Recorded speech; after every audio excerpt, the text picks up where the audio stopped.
All right, everybody. It is another Tuesday night in the year of our Lord 2025, and you all know what that means. I'm waiting on the hat. That means we are live.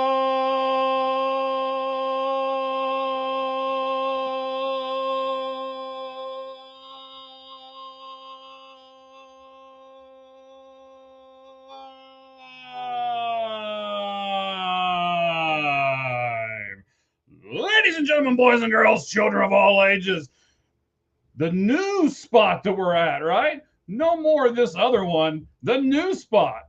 All gloves off. Sports Media proudly brings to you its podcast, Tag Team Champions of the World, the Cleat Geek, Mike Valentine. And there to my right is my buddy Cheese. And we are here, and you are here. So it's time for the Lights Out Sports Podcast. Oh, yes, we've got all kinds of stuff today. Let me take this hat off here. This thing gets heavy. Take this thing off. Backed by popular demand. The hat was backed by popular demand. Yes, we had to bring the hat back. We had to. I gotta make sure I set the thing all the way off this time. Oh. Geez, we got some great stuff today, buddy.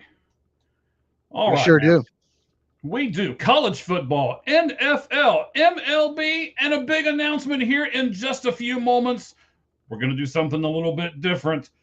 Cheese, how has your week been besides, pulling out that beautiful hair of yours when when Matt LaFleur calls plays?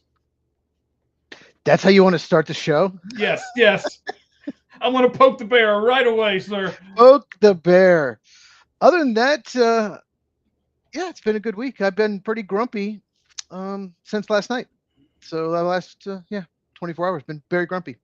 Well, I'm sure you have. I mean, I know a lot of our fans saw your post that you did last night. One of those things that you don't do at night, but you were so consumed by it, you had to do it last night.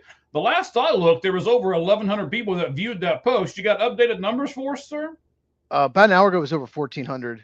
All right. All right. We've already got a comment here that I'll get to in just a moment. But, of course, we can't do a whole lot before we do the walk-up music. And here we go. Are you ready? 20 seconds start now. Oh, 2 comments. We got a bunch.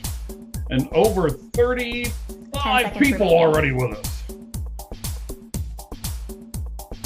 5, 4, 3, 2, 1. Time.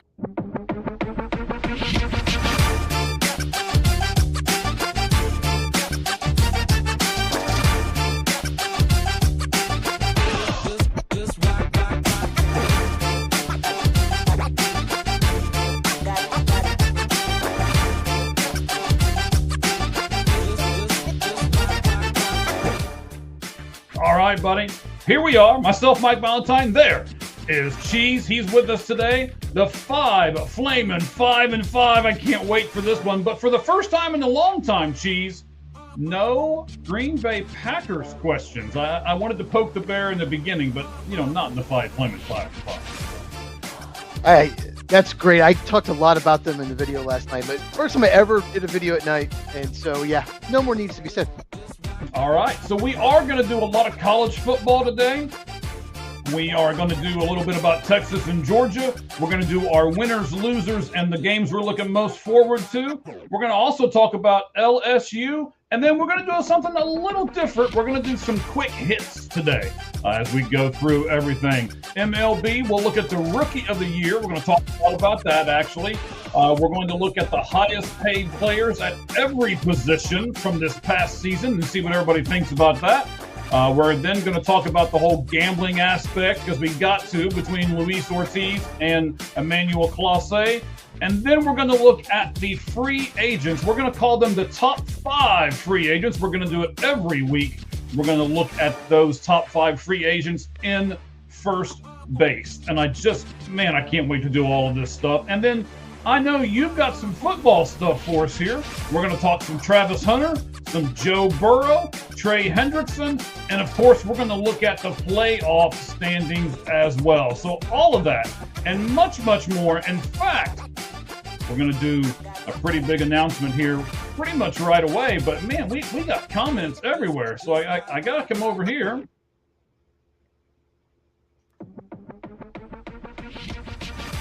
All right, we got... Hello. Hey, Instant 8, huh? Howdy. All right. Glad you guys are with us.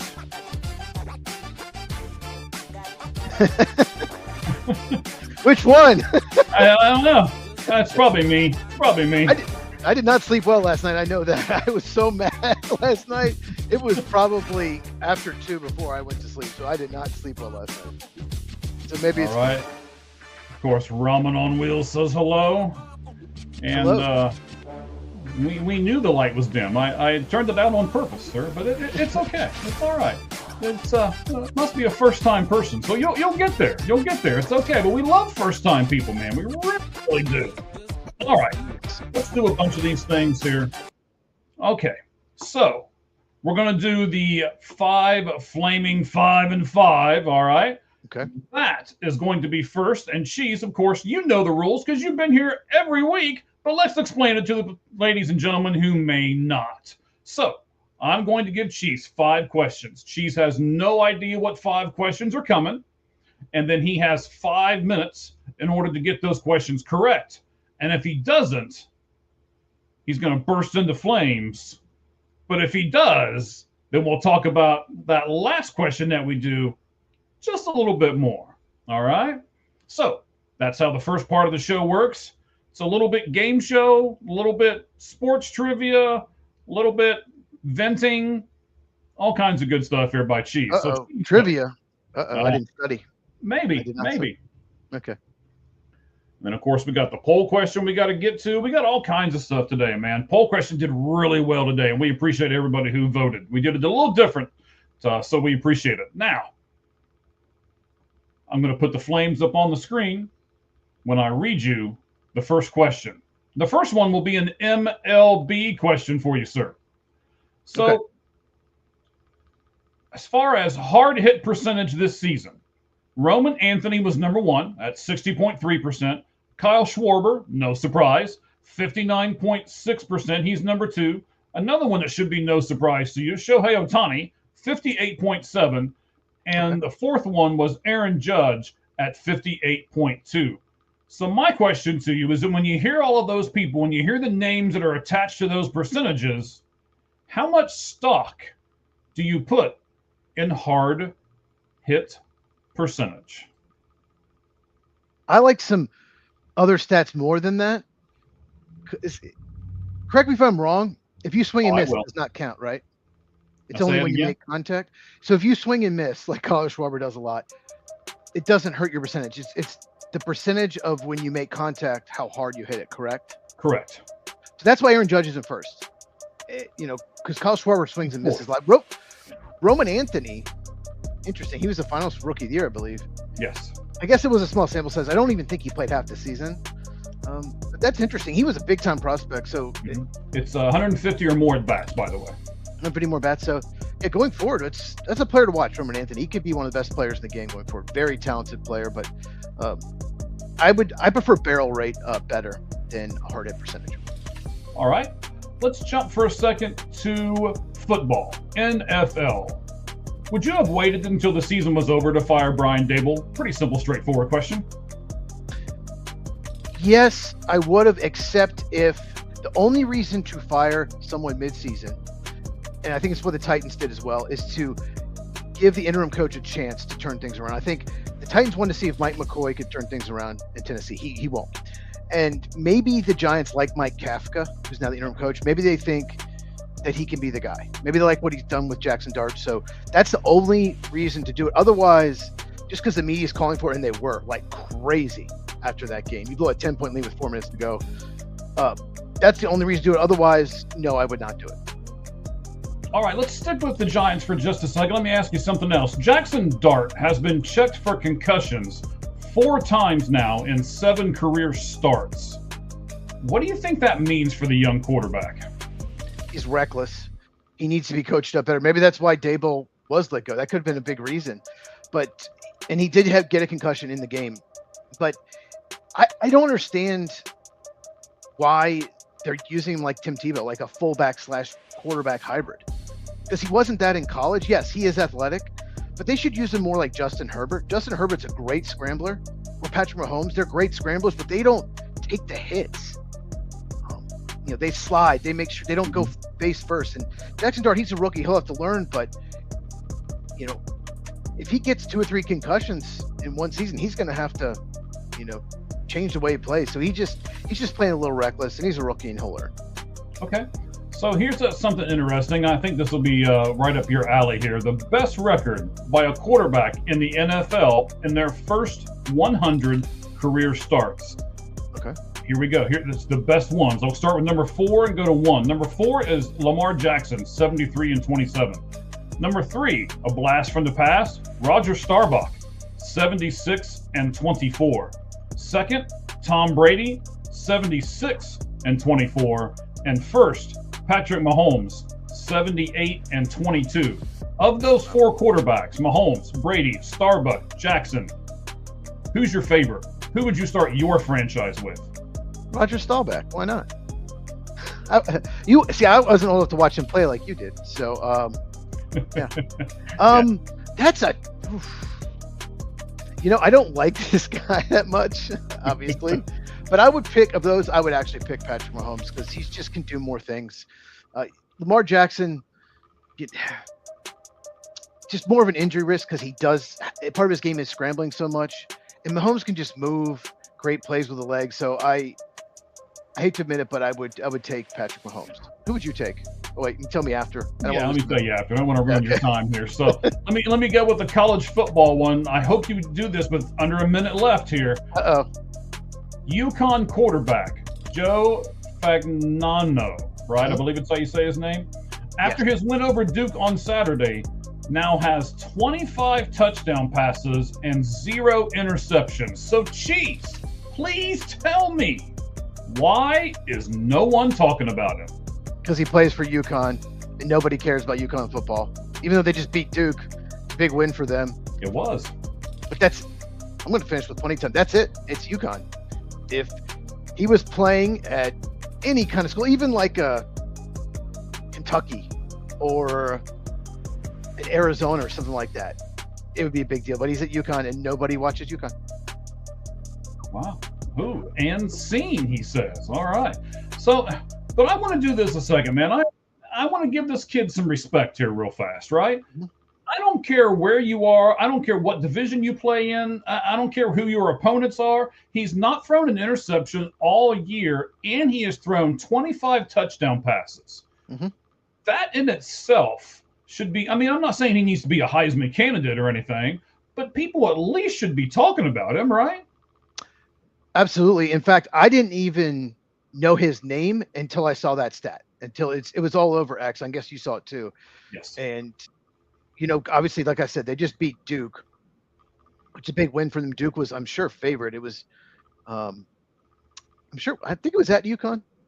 I'm not sure. I did not watch the game. But yeah, they won 37-34, come from behind win. He threw 3 touchdowns, obviously no picks. But yeah, UConn, they're 7-3. It's not like they're, 2-8 or anything like that. So they have a winning record. They'll go to a bowl game. But yeah, it's pretty impressive. And I think we now know about him. So I think people are going to start talking about him. And you never know. He might get some 4th, 5th Heisman votes. You never know. He keeps it up. So UConn is another one of those independent schools, right? They're like Notre Dame. Is that correct? I'm not sure. I think they are. I think they are too. Yes, they are. Just Notre Dame and UConn. Now that BYU is in the Big 12, Notre Dame and UConn are the only. They should make that illegal. You can't be independent. they should force Notre Dame into conference, but that's a story for another day. Right. Well, it kind of leads me into this real quick. I don't want to take a ton of time on this, but again, I want to give this kid Joe Fagnano, Fagnano, Fagnano, yeah. I believe. I believe it's I wrote it really small on my paper. I believe it's Fagnano, not the other word, Fagnano. No, is it Fagnano? Yeah, not. it is Fagnano. It doesn't have a long A. Has a short A. It's not. Okay. It does not. And we have 69. Never mind. So. Oh, Mike. People. Oh my goodness. What kind of sponsors is Mike trying to get? Oh, I have one. You just wait. That's our big announcement today. I know you didn't know this. I don't know how you pulled that out of your butt, but we have a sponsor. We're going to talk about it here in just a moment. I can't wait to tell you about it. It's a fantastic deal, and all of you guys that are with us can get with it as well. So if UConn was a part of even like the Mountain West or the Sun Belt or something like that, wouldn't that get more people talking about them? I think you really have to be in the Power Four. If they were in the Power Four, even a bad team, I think you talk about. If you're Rutgers, like I said, West Virginia, Kentucky, anyone that just even a bottom team in a big conference, I think they'd be talking about them. But the fact that it's UConn, and I mean, they beat Boston College, they beat Duke, they've beaten 2 ACC schools, they lost to Syracuse, but they do have some teams on the schedule that they blew out that aren't very good. So, but that's what they're supposed to do, right? Yeah, I mean, a lot of teams schedule games like that, but yeah, it's not like they're the only team. Correct. And which of those 4 quarterbacks would you start? Oh, you know what? That's great. So let me. I know I kind of rushed through it because I was trying to help you with time, but what it is, it's the best record by a quarterback in NFL history through their first 100 games. So obviously, all 4 of these quarterbacks have now played 100 games. Lamar Jackson in his first 100 was 73-27. Roger Staubach in his first 100 was 76-24. Brady in his first 100 was the same, 76-24. And then Mahomes, 78-22. I did watch Staubach play. Thanks for pointing that out. I don't like I would say the worst one of this group would be Lamar. He's really good, though. I mean, they're all really, really good. Really, I mean, Lamar is obviously because they've got really good records in their first 100 games, right? So, yeah. Obviously all of them are good. 2-time MVP, Lamar Jackson. Yes. Not sure if he deserved it both times, but yes, he does have 2 MVPs. I'm going to take Staubach. I really am. So he could stand in there and take a hit, and he could also run a little bit. It's not like he was running like Lamar Jackson, but he wasn't stoic like Brady was. And I just don't like the other guy. So I'm just going to just chuck him off to the side, and I'm going to go with Roger on that one. I hope we get my ultimate sponsor is Pepperidge Farm, so that when you say people like Roger Staubach, I can be like, Pepperidge Farm remembers. Pepperidge Farm. Oh, people are going to have to Google that. Not many people are going to know what that reference was for, but that's okay. So we need 3 more people, ladies and gentlemen. Help us out. We need 3 more people to go over to our Twitter poll question and vote. And if we get 3 more, that would be 150 people that would vote on it this time. Let me tell you what that is, and we'll get to it here in just a little bit. It is, which NFL team impressed you the most with their win on Sunday? Was it the Texans, the Patriots, the Seahawks, or the Rams? And I will tell you, as I'm staring at it right now, one team is above everybody else, but the other teams are really, really close. So it'll be interesting how everybody says what about the week here. What are you smiling so big at over there? Because the one I just looked at the poll. The one I always pick is nowhere near the top. Every time we do a poll, I'm like the last or second to last every time. Well, maybe I should tell you something, sir. Anyway, let's jump. I'm going to retweet Let's do this. I'm going to retweet the polls for anyone. Go to my X account at football cheese. Oh, I lost it. Never mind. That's all right. I lost it. People know where to go to. At All Gloves Off SM. That's where you go, and you can vote on the poll question right now at All Gloves Off SM, which of course stands for sports media. But Cheese, Yes. how about we talk some more college football? Let's do it. And I'm going to retweet it in about 15 seconds. Okay.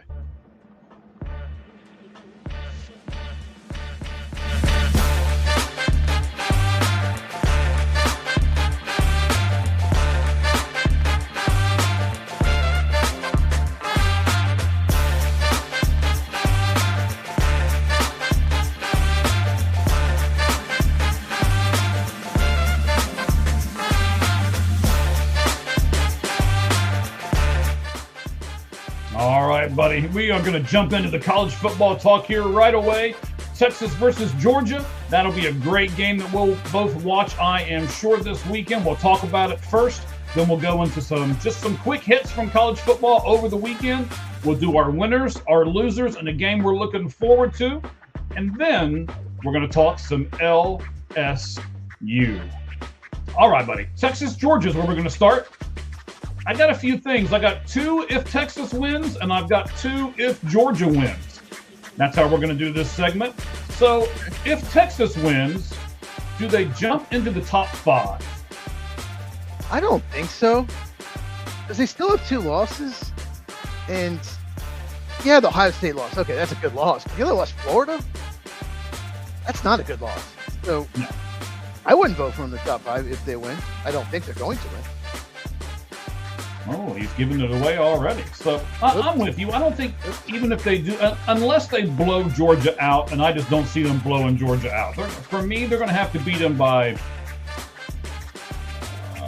16, 18 points in order for me to even consider them in the top 5, especially with the other teams that are already in the top 5. Unless, of course, one of them loses.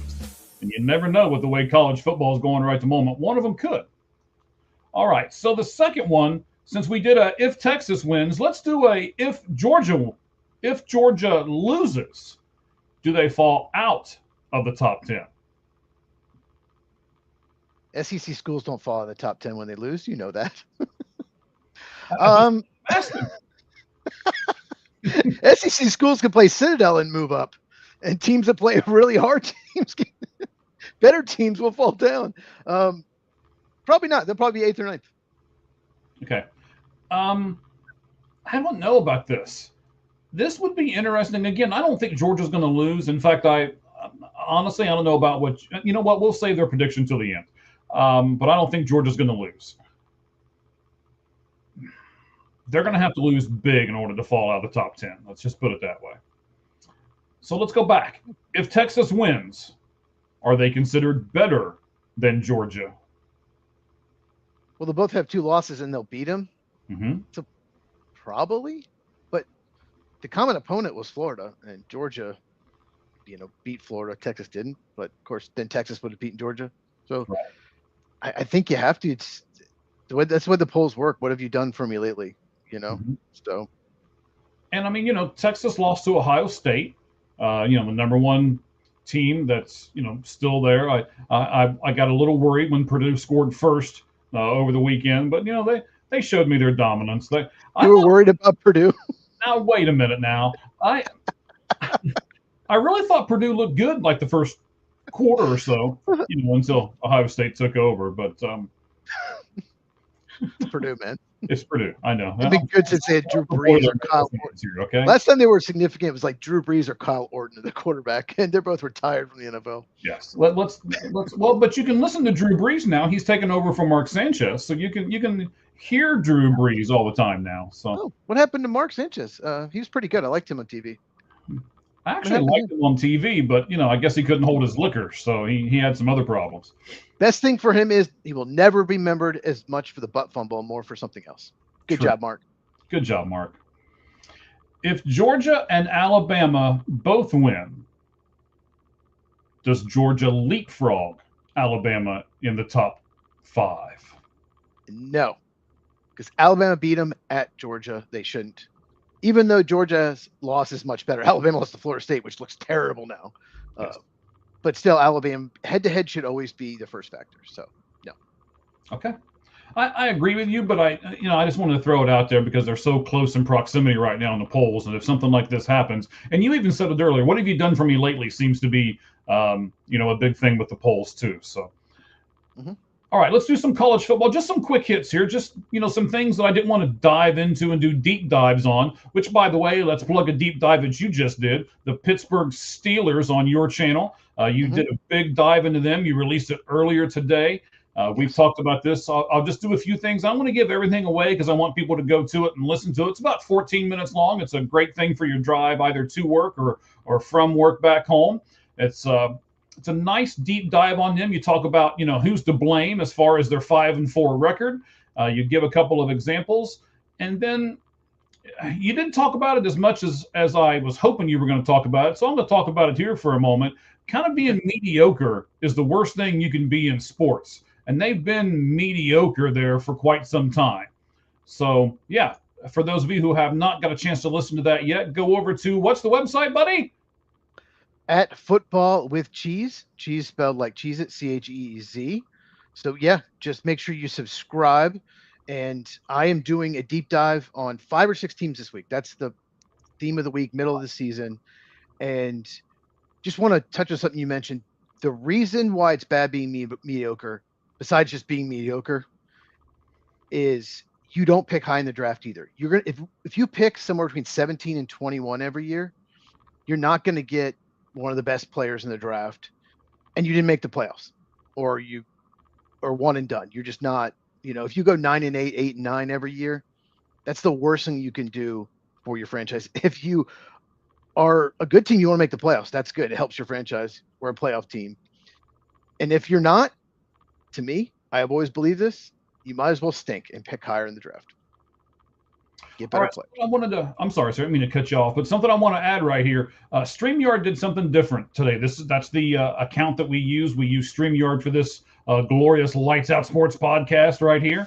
And what they decided to do was they're going vertical and horizontal. So if you're watching on your cell phone or something like that, and you want to flip the screen around, tell me if you guys like it or not, because I put on there today that you could see it either way.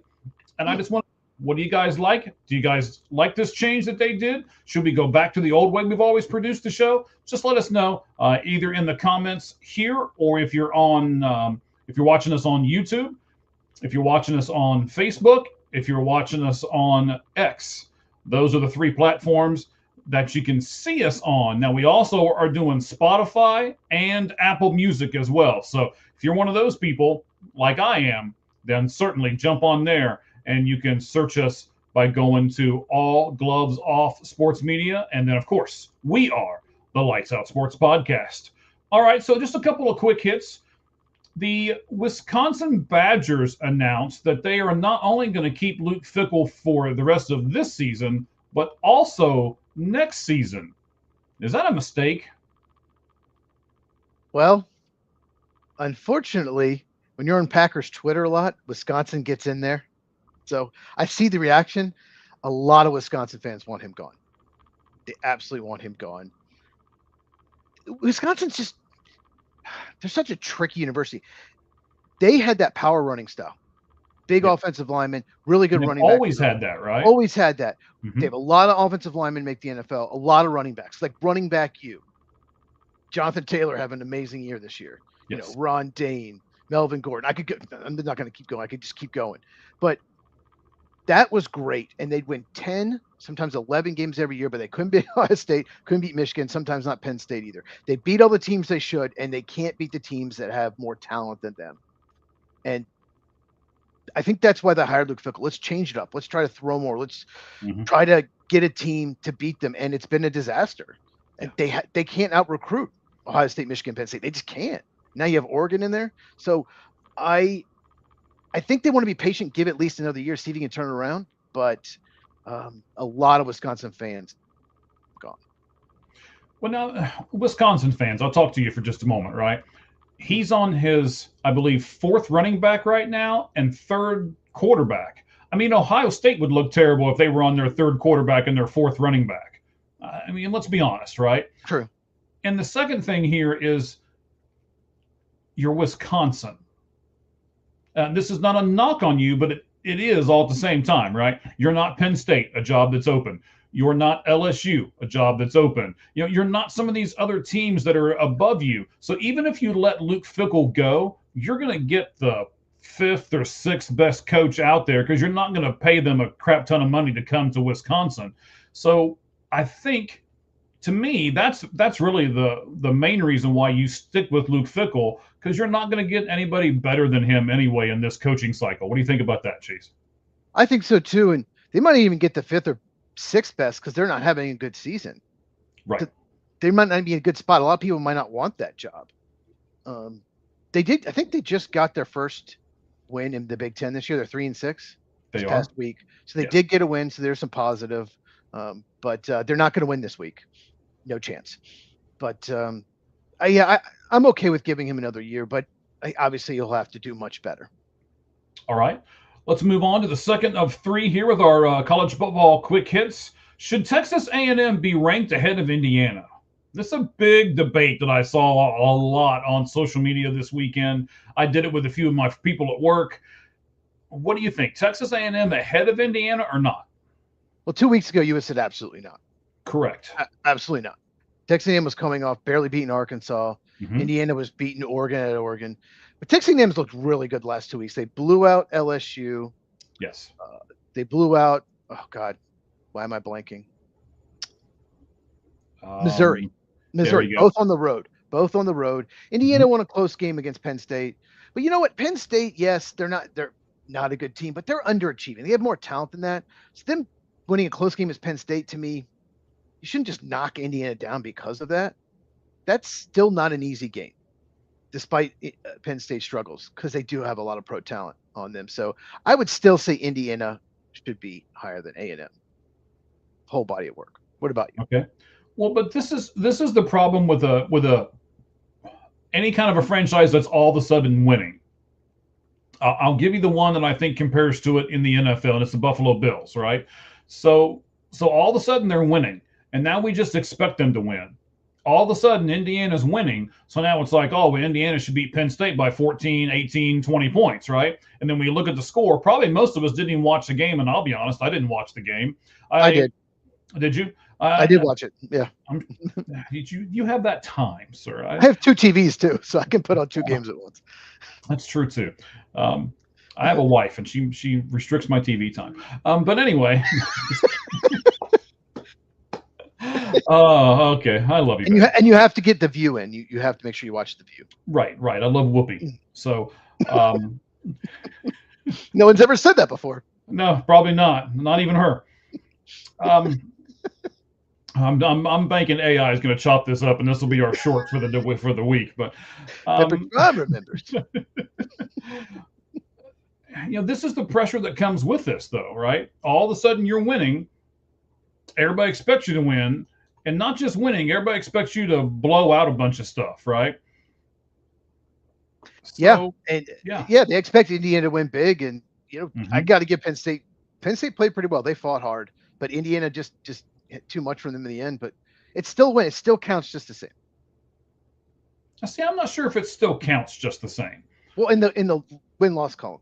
In the win-loss column, okay, but not as far as like strength of schedule, and not as far as the eye test. I mean, you're the eye test guy. You say it all the time, right? We're getting ready to do a top 10 here in just a little bit, right? We are, for those of you who didn't see the tweet, we are going to do the lights out list here in just a little bit, and it's going to be the top 10 NFL MVPs right now. So that's what we're going to do here in just a little bit. That's how we'll close out the show. So, yeah, I agree with you. Now let's look at our third thing here for our college football quick hits, which is, we got to talk about at least a little bit. What'd you think of the fake USC punt? Are you referring to they switched the jersey number of the backup quarterback? So yes. Those you don't know, the backup quarterback switched to the jersey number of the punter. You can have the same number of a teammate as long as you're not on the field at the same time. A lot of teams will have like their number 5 is the quarterback on offense and he's the middle linebacker on defense. You can do that. Mm-hmm. They just can't be on the field at the same time. So they did that to trick their opponent. I don't know. Northwestern. Northwestern. And Why did they And- waste it on Northwestern? and they used a fake punt. He threw the ball, and the broadcasters fell for it. They're saying this punter, wow, what a throw, And so I don't have a problem with it. I think it's strategy. I thought it was kind of cool. My first reaction, that was kind of cool. I don't know why it would be a penalty. I get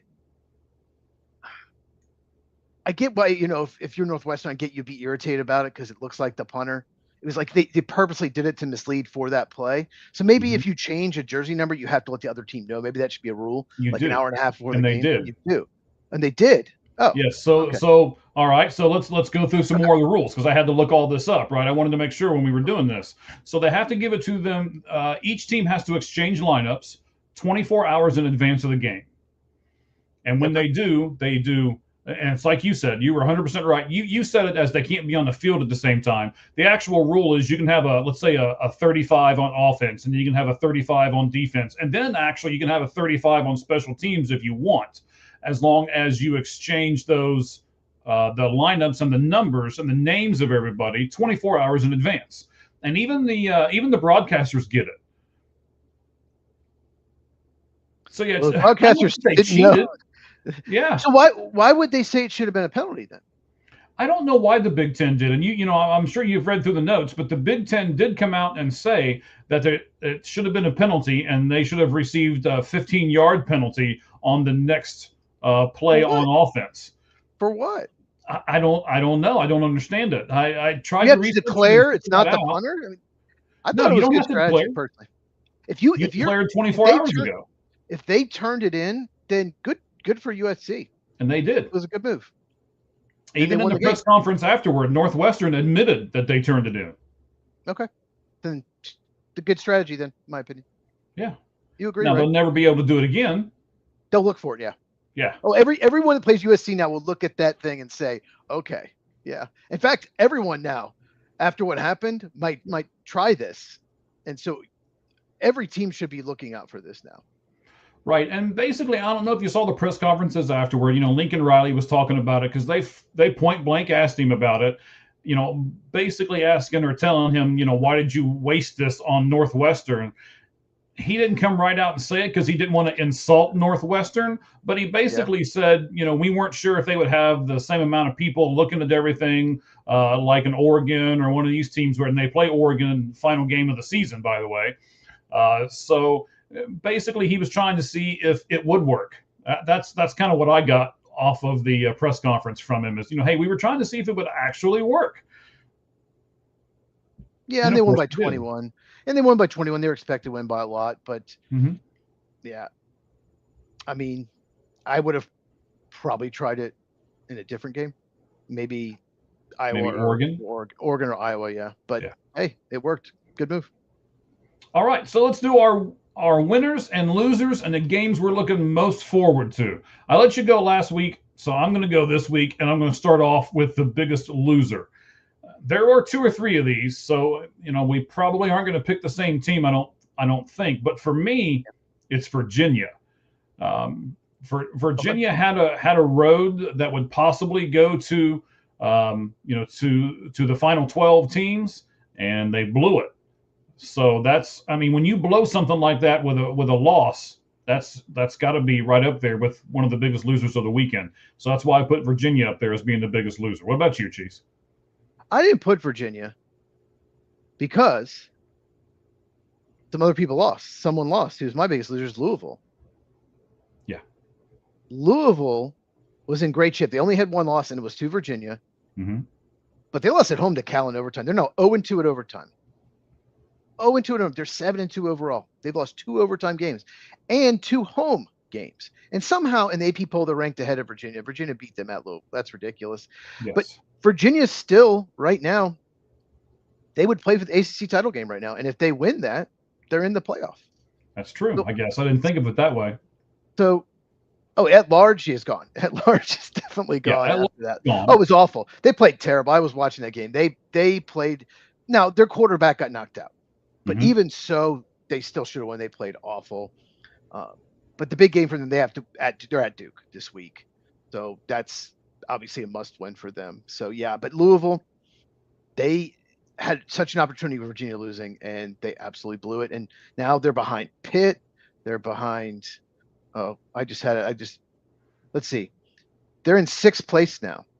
No, fifth place in the SEC. No, I lost it. Oh, that's overall record. I can't find ACC record, but anyway, they're 5th or 6th. Something like that, right? They have 2 conference losses now, so that pretty much takes them out of the ACC championship. Because Georgia Tech, I don't think they have a conference loss. Yeah, no, they're 5-1. Georgia Tech is 5-1. So it's Virginia, Pitt, and SMU. And according to this, Duke's 4-1. According to this, Georgia Tech would play Virginia if this season ended today. Okay. So I had Virginia, and you had Louisville. Louisville. Depending on where you live is how you pronounce it. So, oh man. All right. So I didn't think my winner was very hard this week. I was trying to find a team that might actually win more, but I pretty much knew it right away. Even though I have to say their quarterback did not do well. Oregon beating Iowa, and Oregon basically separating themselves from that middle of the pack of the Big Ten with this win. But Moore, who everybody has got on their Heisman watch, which we will do next week, by the way. We'll do another Heisman watch next week. He 13 completions out of 21 attempts for 112 yards, no touchdowns, and an interception. I watched part of that game. I wasn't real impressed. That was really my first time watching more like in that situation where I thought that they had a chance to get beat, and he just didn't impress me. So next week I think we'll see, at least for me maybe, Mr. Moore. I don't even know if he's going to be in my top 5 as far as Heisman trophies candidacy. So we'll look at that again next week. The weather wasn't great, and they almost lost. They had to get a game-winning field goal at the end. They have a good kicker. Thank God for them. They have a really good kicker. Yeah, 3 seconds left. But the conditions weren't great, but I get what you're saying. But they did win. Right. Yeah. Who was your biggest winner of last week, sir? It's got to be Texas Tech. They were playing BYU, who's undefeated. It was at home, but they whooped them. Yeah. In fact, it was 29-7, but they kept kicking field goals. And they went for a 4th down right before halftime, didn't get it. I mean, they could have had so many more points, completely dominated the game. Mm-hmm. And ever since that loss to Arizona State, where they laid a brick, let's be honest, they did. They played terrible. Good job, Arizona State. But they have been amazing since that loss. It woke them up a little bit. And, okay, they're in the driver's seat. They're Forks still up.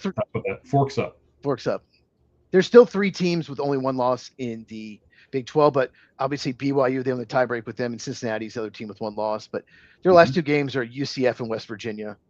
They will win both of those probably going away. So, yeah, Texas Tech to me, big win. Not only won, but they dominated BYU, and now they're ranked 6th in the AP poll.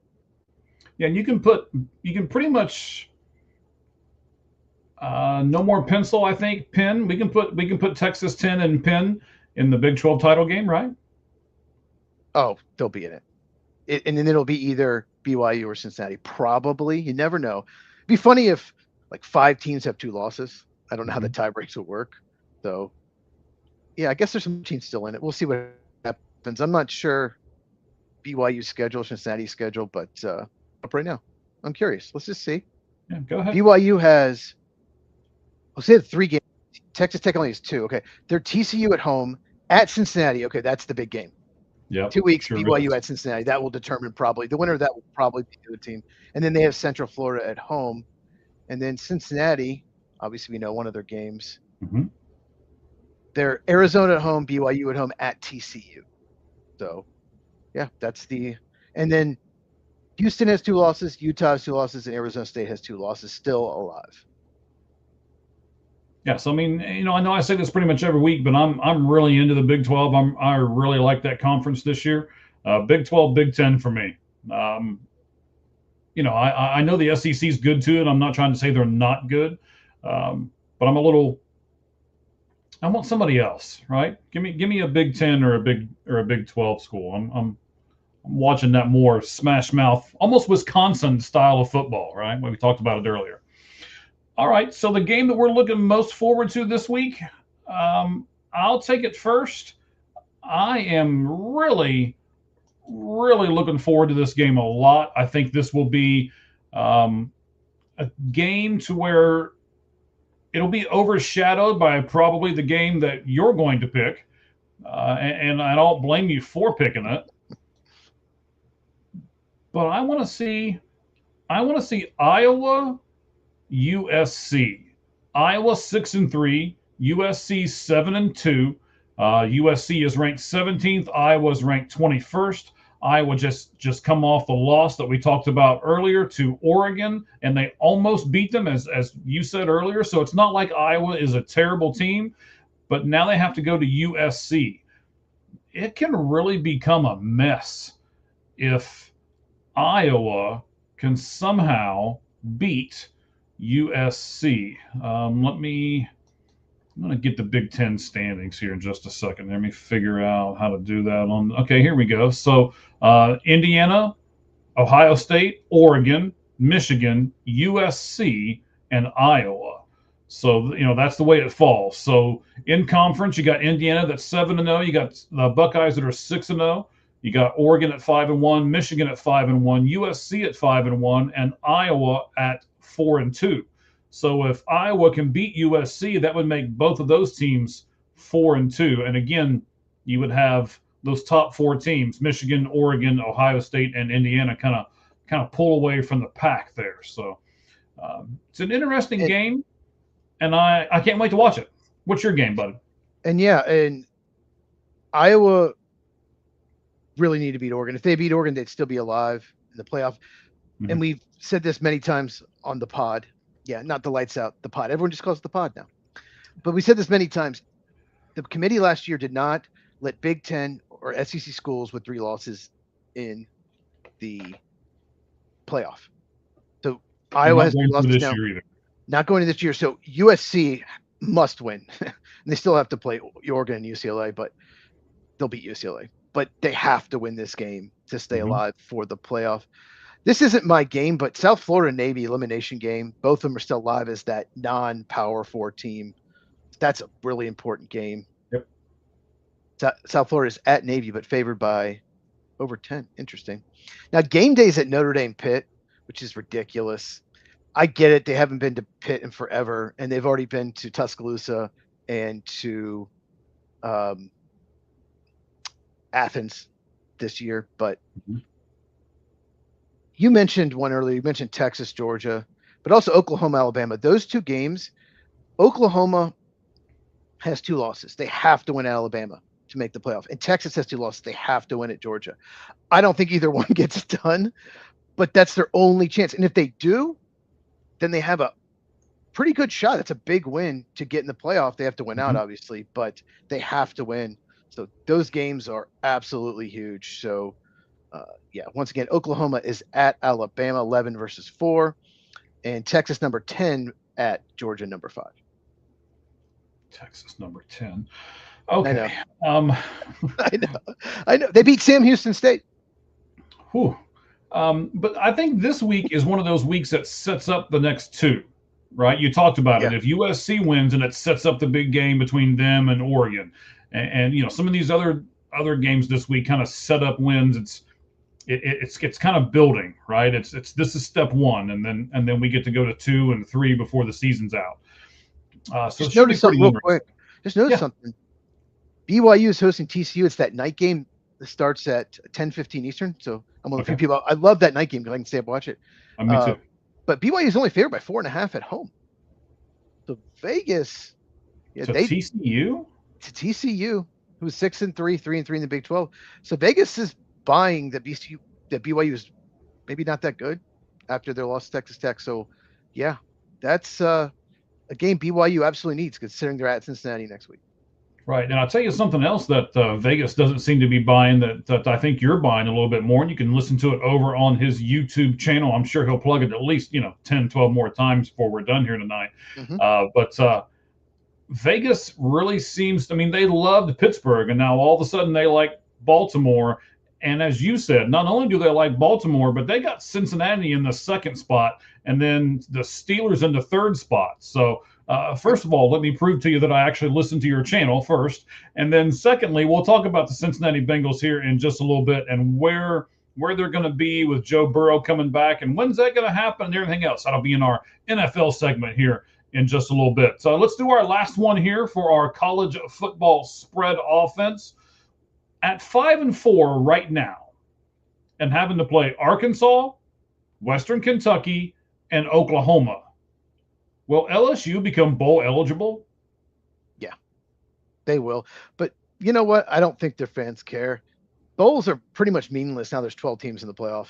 Like bowls, yeah, some teams that maybe never make a bowl that get in, that's a big deal. But LSU fans, they don't care about a bowl. They want to get in the playoff every year. So I think they will, but it's not really a big deal for their fans. Trust me. So would you rather get into the college football playoff and lose in the first round, or would you rather go to a bigger bowl and win?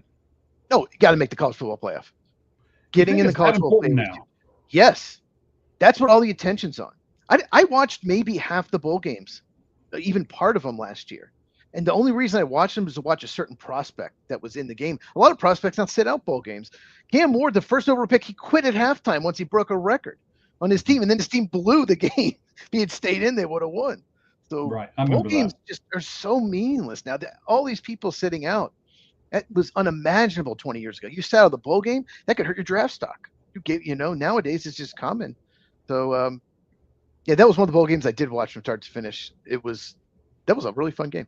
But I want to do a bowl game with you, at least one. I'd like to do more than one actually, because they spread them out so much now. But really love to do that, and we'll do some prospect watching, especially with you and how you do that on your channel. So that'll be something that we'll look forward to here in the upcoming weeks. So the last time this happened for LSU was 1999. What I'm talking about is they were not. That's the last time they weren't bowl eligible. Now, 2020, I believe they didn't do the bowl because they did a self-imposed thing. Where they didn't go to a bowl game, but 99 would be the last time that they were not bowl eligible. And that, of course, was the last time for another head coach at LSU. That was his final year there, too. So is this significant to them, or do you really just think their fans just don't care? That's what you said a minute ago. Do you really think that? They don't care about the bowl game, but their fans are nuts. They're crazy. If you've ever met any of them, they think they should always beat Alabama, always beat Ole Miss, always beat Florida, always in the SEC title game every year, no matter what. Every year. There's no in between. You cannot lose to Alabama. You cannot lose to Ole Miss. You cannot lose to Florida, and you have to be in the SEC title game, period. They're nuts. Yeah, but they're not making any of those things you just rattled off. No. So what is the average LSU fan doing right now then? Are they still watching that team, or are they just cutting their grass on Sunday or Saturday?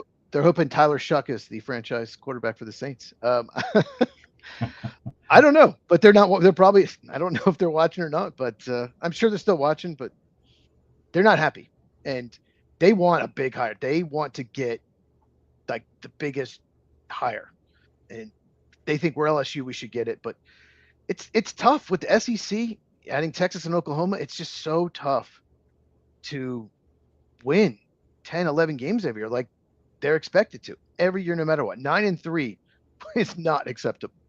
And they already have 4 losses this year. Yeah. And they may get another one because they got to play Oklahoma at the end. So might lose to Arkansas. Well, that's true too. Arkansas is not a bad team. Don't look at their record. They're not a bad team. They can score. They can't stop anything, but they can score. Yeah. All right, buddy. So last thing here on LSU, and then we'll jump into our Major League Baseball talk. What will the consequences be if LSU does not become bowl eligible this year? I mean, is the state of Louisiana, the swamp going to dry up? I mean, what's going to happen down there? It won't be good, but at the same time, if they're not bowl eligible, they lost to Western Kentucky, so it'll be bad. It'll be really bad. Yeah. But yeah, those, like I said, their fans just expect you don't lose. And so I'm sure that they are already livid. All right, bud. It is time to jump over to our MLB talk. So let's go ahead and do that. Let's do it now. Okay. The ball with the fire.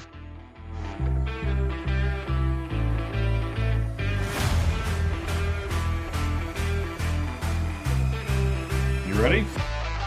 Yes, I wish people would stop texting me. Have you started the podcast yet? These are my friends. You're such a popular guy. I guess it used to start this time at the time. Yeah, well, the time change messed with everybody's head. That's what it is.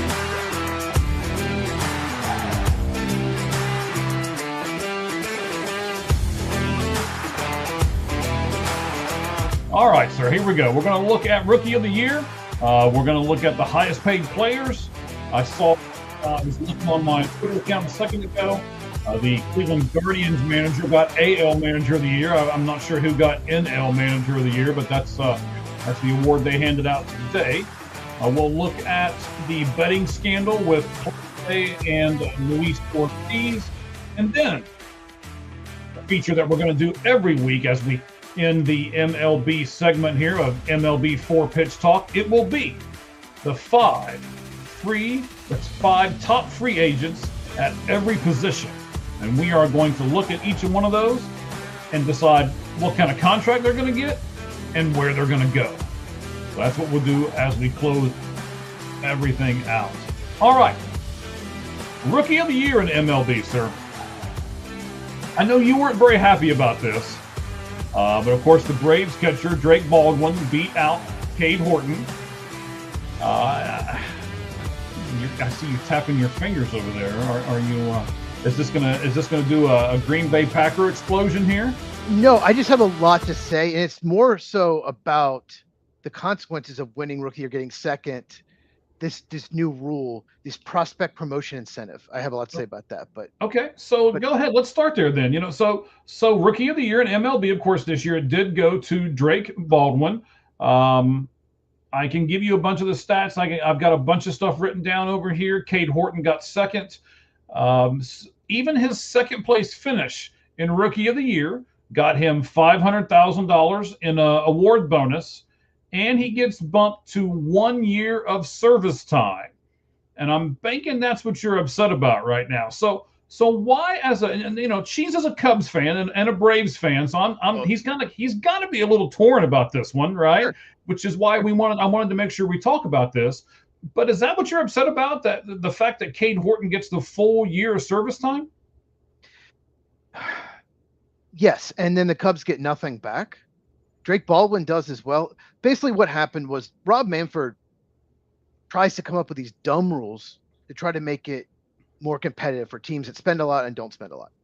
Rather than fix the problem, have some kind of thing like the NBA does, have bigger penalties, have max contracts. Instead of fixing the problem, which they need to in the next CBA, collective bargaining agreement, he comes up with these dumb rules, and I absolutely despise this one. Before I tell you who I think should have won and why, it's called the prospect promotion incentive. Basically, they're trying to get teams to call up their best prospects early from the start of the season. Start the season, the prospects, right? Because teams would wait till they got a year service time and then bring them up. Well, they should just change that rule anyway. But so now they want you, if you have a top 100 prospect and they start the season and they win Rookie of the Year, all that happens, you get an extra draft pick. The Braves just got a draft pick, which I love. I love that they got that draft pick. And it's right after the first round, too. It's not like it's a fourth or fifth round. It's after round one. And it's not just a draft pick. You get bonus money. That's the big thing, the bonus International bonus money, yes. Well, just the pick bonus money. So you can use that money to,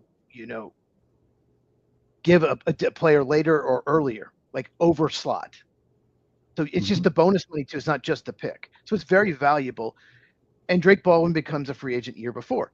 Now, Cade Horton gets second place. For some reason, first and second place get a year of service time, not just first, whatever that means. So now the Cubs get nothing. They don't get a pick. So they don't win. They lose a year of service time. So Cade Horton becomes a free agent year earlier, and they don't get a pick back. So I have so many problems with this. I'm going to go through this real quick. It happened to the Pirates last year. I'm not just being a Cubs homer here. I'm a Braves fan too. It happened to the Pittsburgh Pirates. They lost a year. Paul Skeens, one of the best players, maybe the best pitcher in baseball. The Pirates now lost a whole year of service time because he won rookie of the year. They did not get a pick back because just like Cade Horton, they didn't start the year. They came up later. The Cubs didn't start the year with Cade Horton because they wanted to gain a year of service time. They did it because they didn't need him. They waited.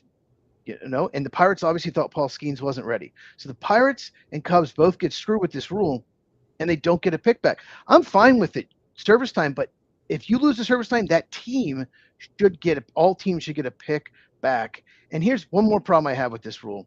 It only counts for top 100 prospects. How is that fair? So you're a Diamondbacks fan. Let's just say the 11th best prospect in the Diamondbacks organization, right? Okay. Diamondbacks have an injury. Maybe an outfielder's out for the year. So that AAA outfielder starts the season as their outfielder and just has an amazing year, wins rookie of the year. They don't get a pick back because he was not a consensus top 100 prospect.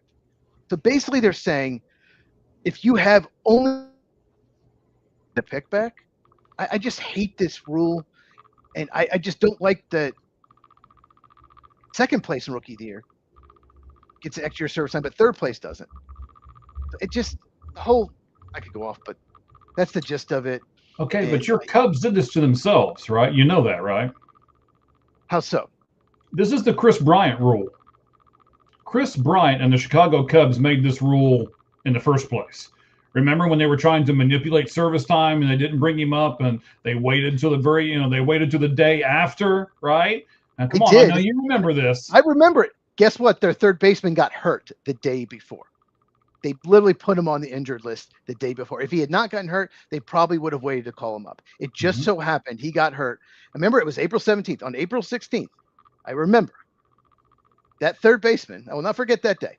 That third baseman, I can't remember his name. He was a Dominican or Venezuelan player. He was basically a utility player. And they signed him just to play third base till Chris Bryant was ready. He gets hurt, and they had to call Chris Bryant up. And to be honest, Chris Bryant wasn't quite ready. He hit homer for like 20 games. He probably need a little more minor league time. So, no, your microphone's going a little. Oh no, it's going in and out or something. That's why I was doing that. Yeah, okay. Good. Is it better now? Yeah. But yeah, so they called him up because of an injury. So a lot of people probably don't know that. They just remember he called him up the day thing, and obviously Scott Boras was his agent, so he filed a complaint and lost because it was within the rules. But why is April 17th? Why not to start the year? It's really dumb rule. Yeah, so that's why they did this, right? So I'll give you the facts here. So Horton earned 142 days of service time because of when the Cubs called him up. To get a full season, you have to earn 172. So 30 days off, right? This is you're right. It's the service time manipulation rule is what other people also call this. That it keeps the teams from keeping a prospect down so that they can have him play the majority of the season, but yet not get him to the 172 days, and they lose a year of control over him. Well, think about this. I just thought of another scenario.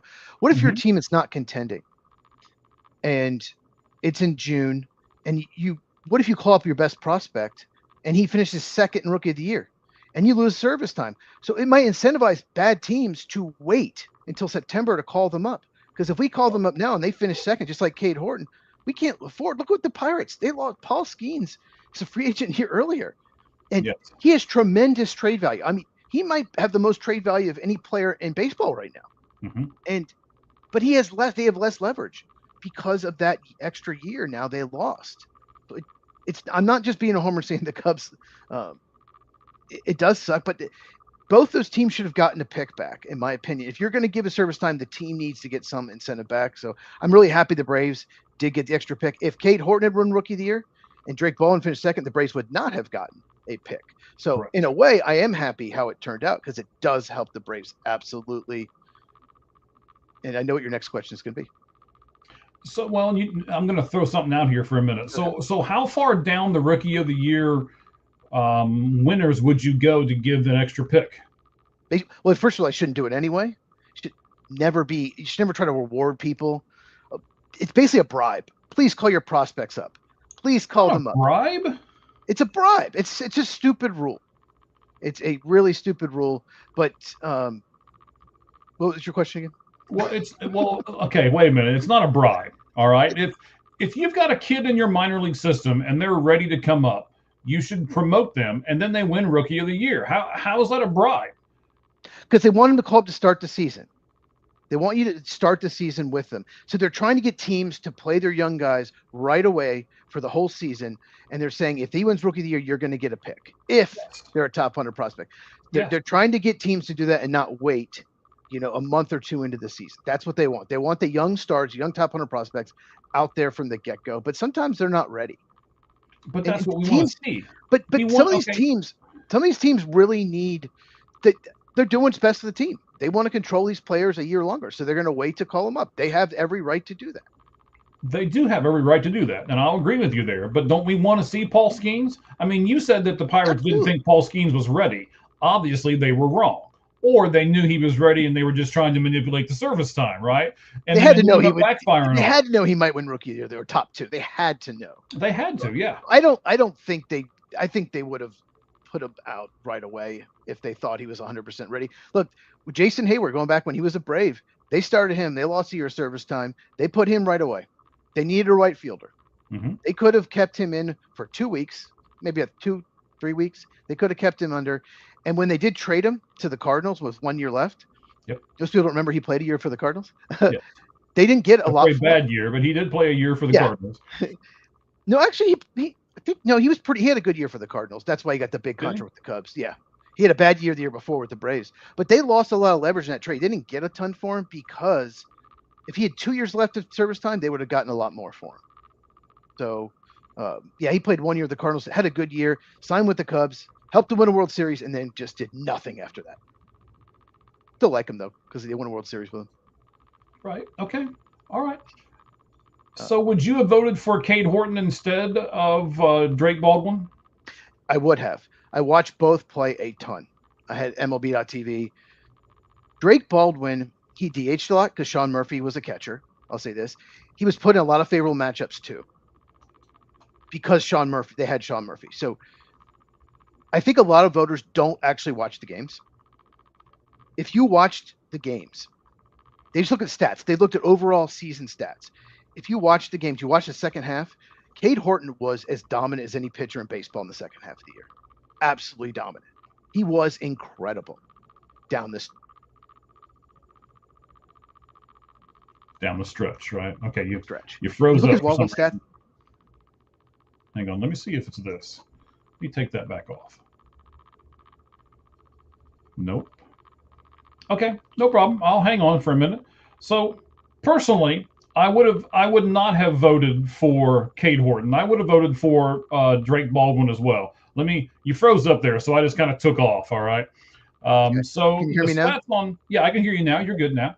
The stats on Horton. So his K percentage is 20.4%, which is below average. I know you like yourself a lot. And you even said this about your Cubs 2 or 3 times on this very show. They don't have enough pitchers that can strike out enough hitters. And Horton falls into that category, right? Only 20.4 strikeout percentage. His walk rate was average, 6.9% as far as the walk rate goes. So was his ground ball average at 42.3%. All of those things were just honestly average. And his 258 average on balls in play and his 78.3% strand rate. I know I'm jumping into some stats that maybe some people don't know a whole lot about, but those kind of things, honestly, are just kind of average. They're not eye-popping. And I thought that the Braves catcher had better stats. He had a better batting average. He had, I believe, 19 home runs. So I would have gone with Baldwin as well. Why would you have gone with Horton? Because those stats that you said, like I said, I think a lot of people didn't watch the games. I watched the games. The second half, those stats were way better. He didn't really have the best first half, but he came on and he was dominant. And I thought he had it. I thought it might even be unanimous. And then I heard the day before that Baldwin, they took some polls, Baldwin likely to win it. I think a lot of the voters didn't watch the games. Baldwin was great. Don't get me wrong. I love that he won because it helps the Braves, gives them a draft pick. The Cubs wouldn't have gotten a draft pick out of it. So it's going to help the Braves. So I am happy about that. I just think I watched both eye test. Cade Horton in the second half was dominant. He was 0-1 runs almost every start in the second half. One of the best pitchers in baseball. And Baldwin was good. He was. But I just, watching them both, Cade Horton to me deserved Rookie of the Year. And this goes back to when Michael Harris won it over Spencer Strider, both on the Braves. I watched them both. I watched 130 Braves games that year. Spencer Strider should have won it. Absolutely should have won it. Michael Harris got it. And I completely disagree with that. So maybe the hitter just gets it over the pitcher. I don't know. But I just think Cade Horton should have gotten it. But I am happy Baldwin won it, though, for the draft pick. In my book, that's right. Because, I mean, you want me – so now all of a sudden you want me to give Rookie of the Year to a pitcher who had half a season that was really good, and he was involved in things every fifth day for half a season. He was dominant. He was absolutely dominant in the second half. Okay, for like what? He got 11 wins. He got 11 wins overall. But wins are not a good baseball stat. It's a terrible stat for a pitcher. I don't know if you know this or not, but you either win or lose, sir. No, not like actual wins. Like a pitcher can go 7 shutout innings, not win the game. A pitcher can give up 6 runs and still get the win if they go 5 innings. The actual wins and losses, to me, is not a great stat for pitching. But Cade Horton was just dominant down the stretch. His slider was unhittable. He was just killing it. And just the eye test, like the 2 managers of the year, okay? Pat Murphy and Stephen Vogt. Their teams did not get off to a good start the first 6 weeks, first 2 months, but they finished strong and they won the awards.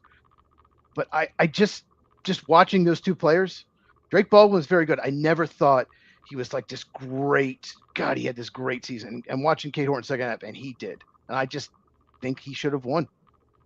Okay. I mean, we'll agree to disagree. So I want to do this. You mentioned it a little bit when you talked about the whole Strider and Harris comparison. Here's what I want to do for you. Here are the last 10 Rookies of the Year. And I want to say this before I give the list. Most of these guys are almost insignificant. They did a really good job for 1 year. They were a good rookie, and then they really had average MLB careers, which is honestly what I think Cade Horton is going to do. No, not a knock on him. I mean, he can be a number 3 starter, but I don't think he's ever going to be a 2 or a 1, right? I disagree. Agree to disagree. Okay, that's fine. We'll see what happens as everything plays out. This will be interesting to keep track of for the next few years while we do the Lights Out Sports podcast together. So if you go back to 2015, the guy who started this whole kind of conversation here, Chris Bryant won. Then Corey Seager in 16. In 17, Cody Bellinger. In 18, Ronald Acuna Jr., another Brave. That's a good list. Yes, so far. In 19, Pete Alonso. In 20, Devin Williams. In 2021, Jonathan India. In 2022, Michael Harris II. In 23, Corbin Carroll. And in 24th, you had Paul Skeens. I said something about trivia earlier. The Braves, you ready for this? Let's see how many of these you can get. Okay. The Braves have had 5 Rookies of the Year since 2000. I gave you some of them. I was supposed to read this question before I read the other question. Since 2000, they have had 5. Can you give me? You should at least be able to give me 3 of them because I just told you 3 of them. Yeah, my dad's gonna be disappointed if I don't get them all. Obviously, yeah. I can't wait to talk to him. Drake Baldwin, Michael Harris, and Ronald Acuna Jr. since 2000. You know who didn't win Rookie of the Year is Chipper Jones. That's absolutely ridiculous over Deo Nomo. Still mad about that. I was a little kid at the time. Still remember that. True. Since 2000. Oh my gosh. A pitcher in 2011. Here, hang on. Okay, that's a hint. I'll give you I have to back off the screen for a second.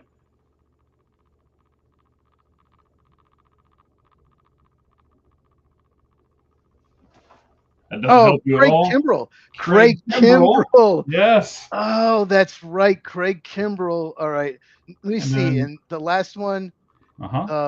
Outfielder in the year 2000. Oh, Andrew Jones? No, not Andrew Jones. Played with him though. Oh my God, I'm blanking. His initials are R and F. Not Rafael Furcal. It is Rafael Furcal. Well, he's a shortstop. Correct. He's a shortstop. Oh, that's right. He wasn't an outfielder. I would not have thought of him. I would have thought of Kimbrel. Probably. I would not have thought of Furcal. I would not have thought of him, to be honest with you. Okay. Well, you did good on your trivia today, though. I threw that in there just to see what we could do here. So, That's some hints. yeah, nice job, buddy. All right, the highest paid player at every MLB position. And the question here that I want to ask you as we go through and name each one, were they the best at that position? In other words, did the team that signed them do a good job of signing this guy to the highest paid contract? So let's start with the starting pitcher. Okay. $42 million last year, Zach Wheeler. Just about everyone on this list is not the best at their position, but you know, I know, that's why I did it. well, a lot of young players, they haven't hit their second contract yet, but that one on the list is Zach Wheeler's really good. Zach Wheeler's really good. So that one is more justified than a lot of people on this list. Okay. Josh Hader, $19 million. Was he the best relief pitcher last year? No. I think he had an up and down year for the Astros. He was injured. He was injured. Okay. Catcher, you should know this guy. Sean Murphy, $15 million as in the catcher spot. You know what's funny of this list? By far, the lowest paid position Is catcher. Is catcher. And I think because framing is so important, a lot of really good hitting catchers are DHing or playing first base. They're switching in positions because it's just, and Murphy's so good defensively, so good framing, throwing out runners. So, yeah, I get it. I was just so surprised that he is the highest paid catcher. God, it's just such He a was the highest paid catcher, and then the guy who split time with him won Rookie of the Year. So I don't know. What does that tell you? Well, that tells me they have their DH for next year. That's true. That's true. At first base, Vladimir Guerrero Jr., he made $40.21 million this year. He's a stud. He's one of the best hitters in baseball. All Absolute right. stud. You saw the playoffs. He was so good. It's a shame Blue Jays didn't win. He would have won MVP. Yeah. He almost won MVP, and they lost. I mean, some people had to consider him as well as he hit. They were so close. $33 million second baseman who didn't even play second base all year this year. He played some in left field. People are really going to boo right now. I'll listen to you all. Jose Altuve. Yeah, he's still really good. He's not as good as he used to be, but he's still really good. I think he played left field for the Astros. But no, he's not this best second baseman. No, I wouldn't even put him in the top 10, to be honest with you. I was looking at the other second baseman, and no. How about shortstop? He's not better than Marte? Shortstop, Francisco Lindor, making $32.47 million. He's very good. I don't know if he's the best shortstop. No, probably not, but he's very good. He's still good defensively. So I get that one. Okay. How about this one? I love this one. This has got to be one of the worst ones ever. Third base. The highest paid third baseman last year. And by the way, I researched it. He will be the highest third baseman this year unless a new contract is signed that beats his. Anthony Rendon, $38 million last year. That might be the worst contract in MLB history. It's like Deshaun Watson without giving up draft picks, like the Browns, the worst country in NFL history. But yeah, Anthony Rendon got paid and just checked out, gets hurt. He's not trying. I got my money. It's pretty pathetic. One of the worst, probably the worst. Do you think so? Do you think it's the worst contract in baseball history? I think it is. In baseball history might be pushing it a little bit, but but here's what I was going to tell you. How many bad contracts have the Angels done? Josh Hamilton. Yes. Albert Pujols. Right? It's like they don't learn. You knew when they signed Albert Pujols, you knew like the last 3 or 4 years were going to be a disaster. You just knew it, but because they signed him past 40. But yeah, the Angels, yeah, it's just not a well-run organization. Yes. So I was looking on my phone. You probably saw me pull the phone up. I knew I had this stat here. I wanted to find it. Anthony Rendon is now 35 years old. He has missed 605 of the 810 games that he has been eligible to play over the last 5 seasons. And in those 205 games that he did play, he has an OPS of 666. 6. That's fitting. Isn't it though? That is kind of fitting. Ooh, real quick. Are Yeah. the Diamondbacks shopping Marte? I almost talked about that today. I was going to save that, but yes and no. They are, but they aren't. It was we were you and I have talked about this off air. We'll pull back the curtain a little bit for this particular podcast. We wanted to keep it a little shorter today. There's a couple of reasons for that, but I was afraid that if I got into the Marte thing, it wouldn't be a short podcast because we would can talk about it next week. But, we would start doing stuff. So just saw that on my timeline. I'm like, what the heck? Mm-hmm. I would not do that, but okay. Right. Okay.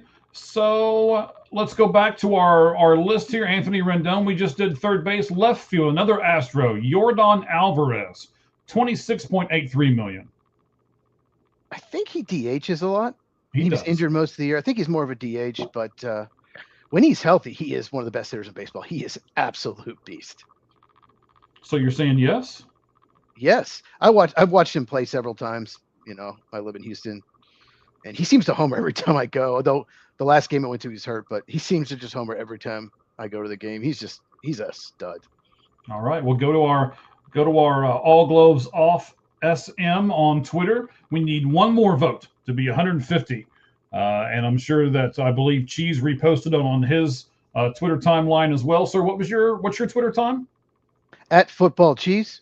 Okay. Cheese is just CHEZ. Yeah, it'll be the top thing after the pinned thing of me predicting the Super Bowl correctly. My video of that. Of course, I had that pinned. It was all about me. And then right below that, the poll question, and Yeah, you'll get it on Cheese's feed much faster than you will on ours. We got a bunch of stuff over top of it. All right, center field, Mike Trout, $37.1 million of Mike Trout. Used to be, absolutely. He's not the player. He's just not as good as he used to be. So once again, Angels on this list multiple times. Yes. It's Mike Trout, though, so I get it. And then the last one, right field, of course. I'm sure everybody is screaming at this one. Who they all know who it is. Juan Soto, $61.87 million last year is what he made. That contract was so bad for baseball. Mets should never have done that. Yankees and Mets both should never even come close to doing that. He's a terrible defender. He's going to have to DH the second half of the contract. He probably should DH now. Just awful. He can hit, though.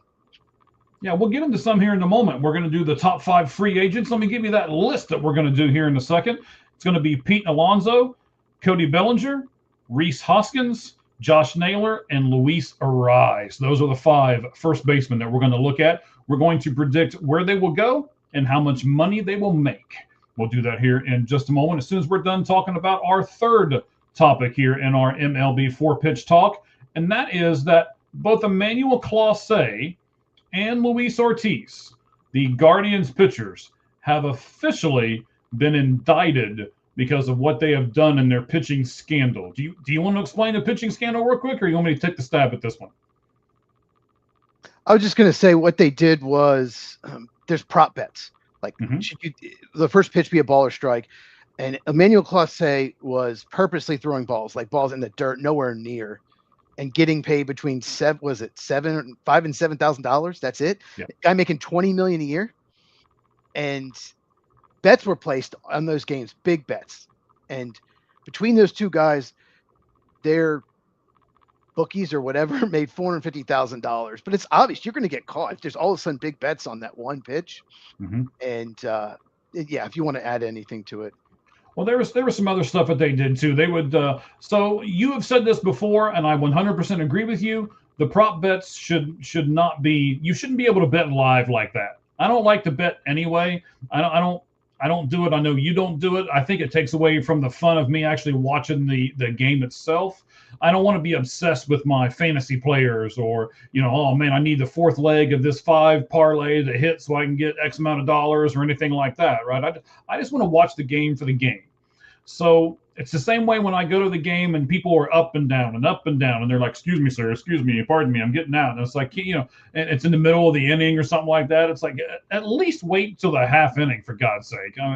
Just a lot of this stuff kind of gets on my nerves. I'm more of a purist. I go to the game to watch the game.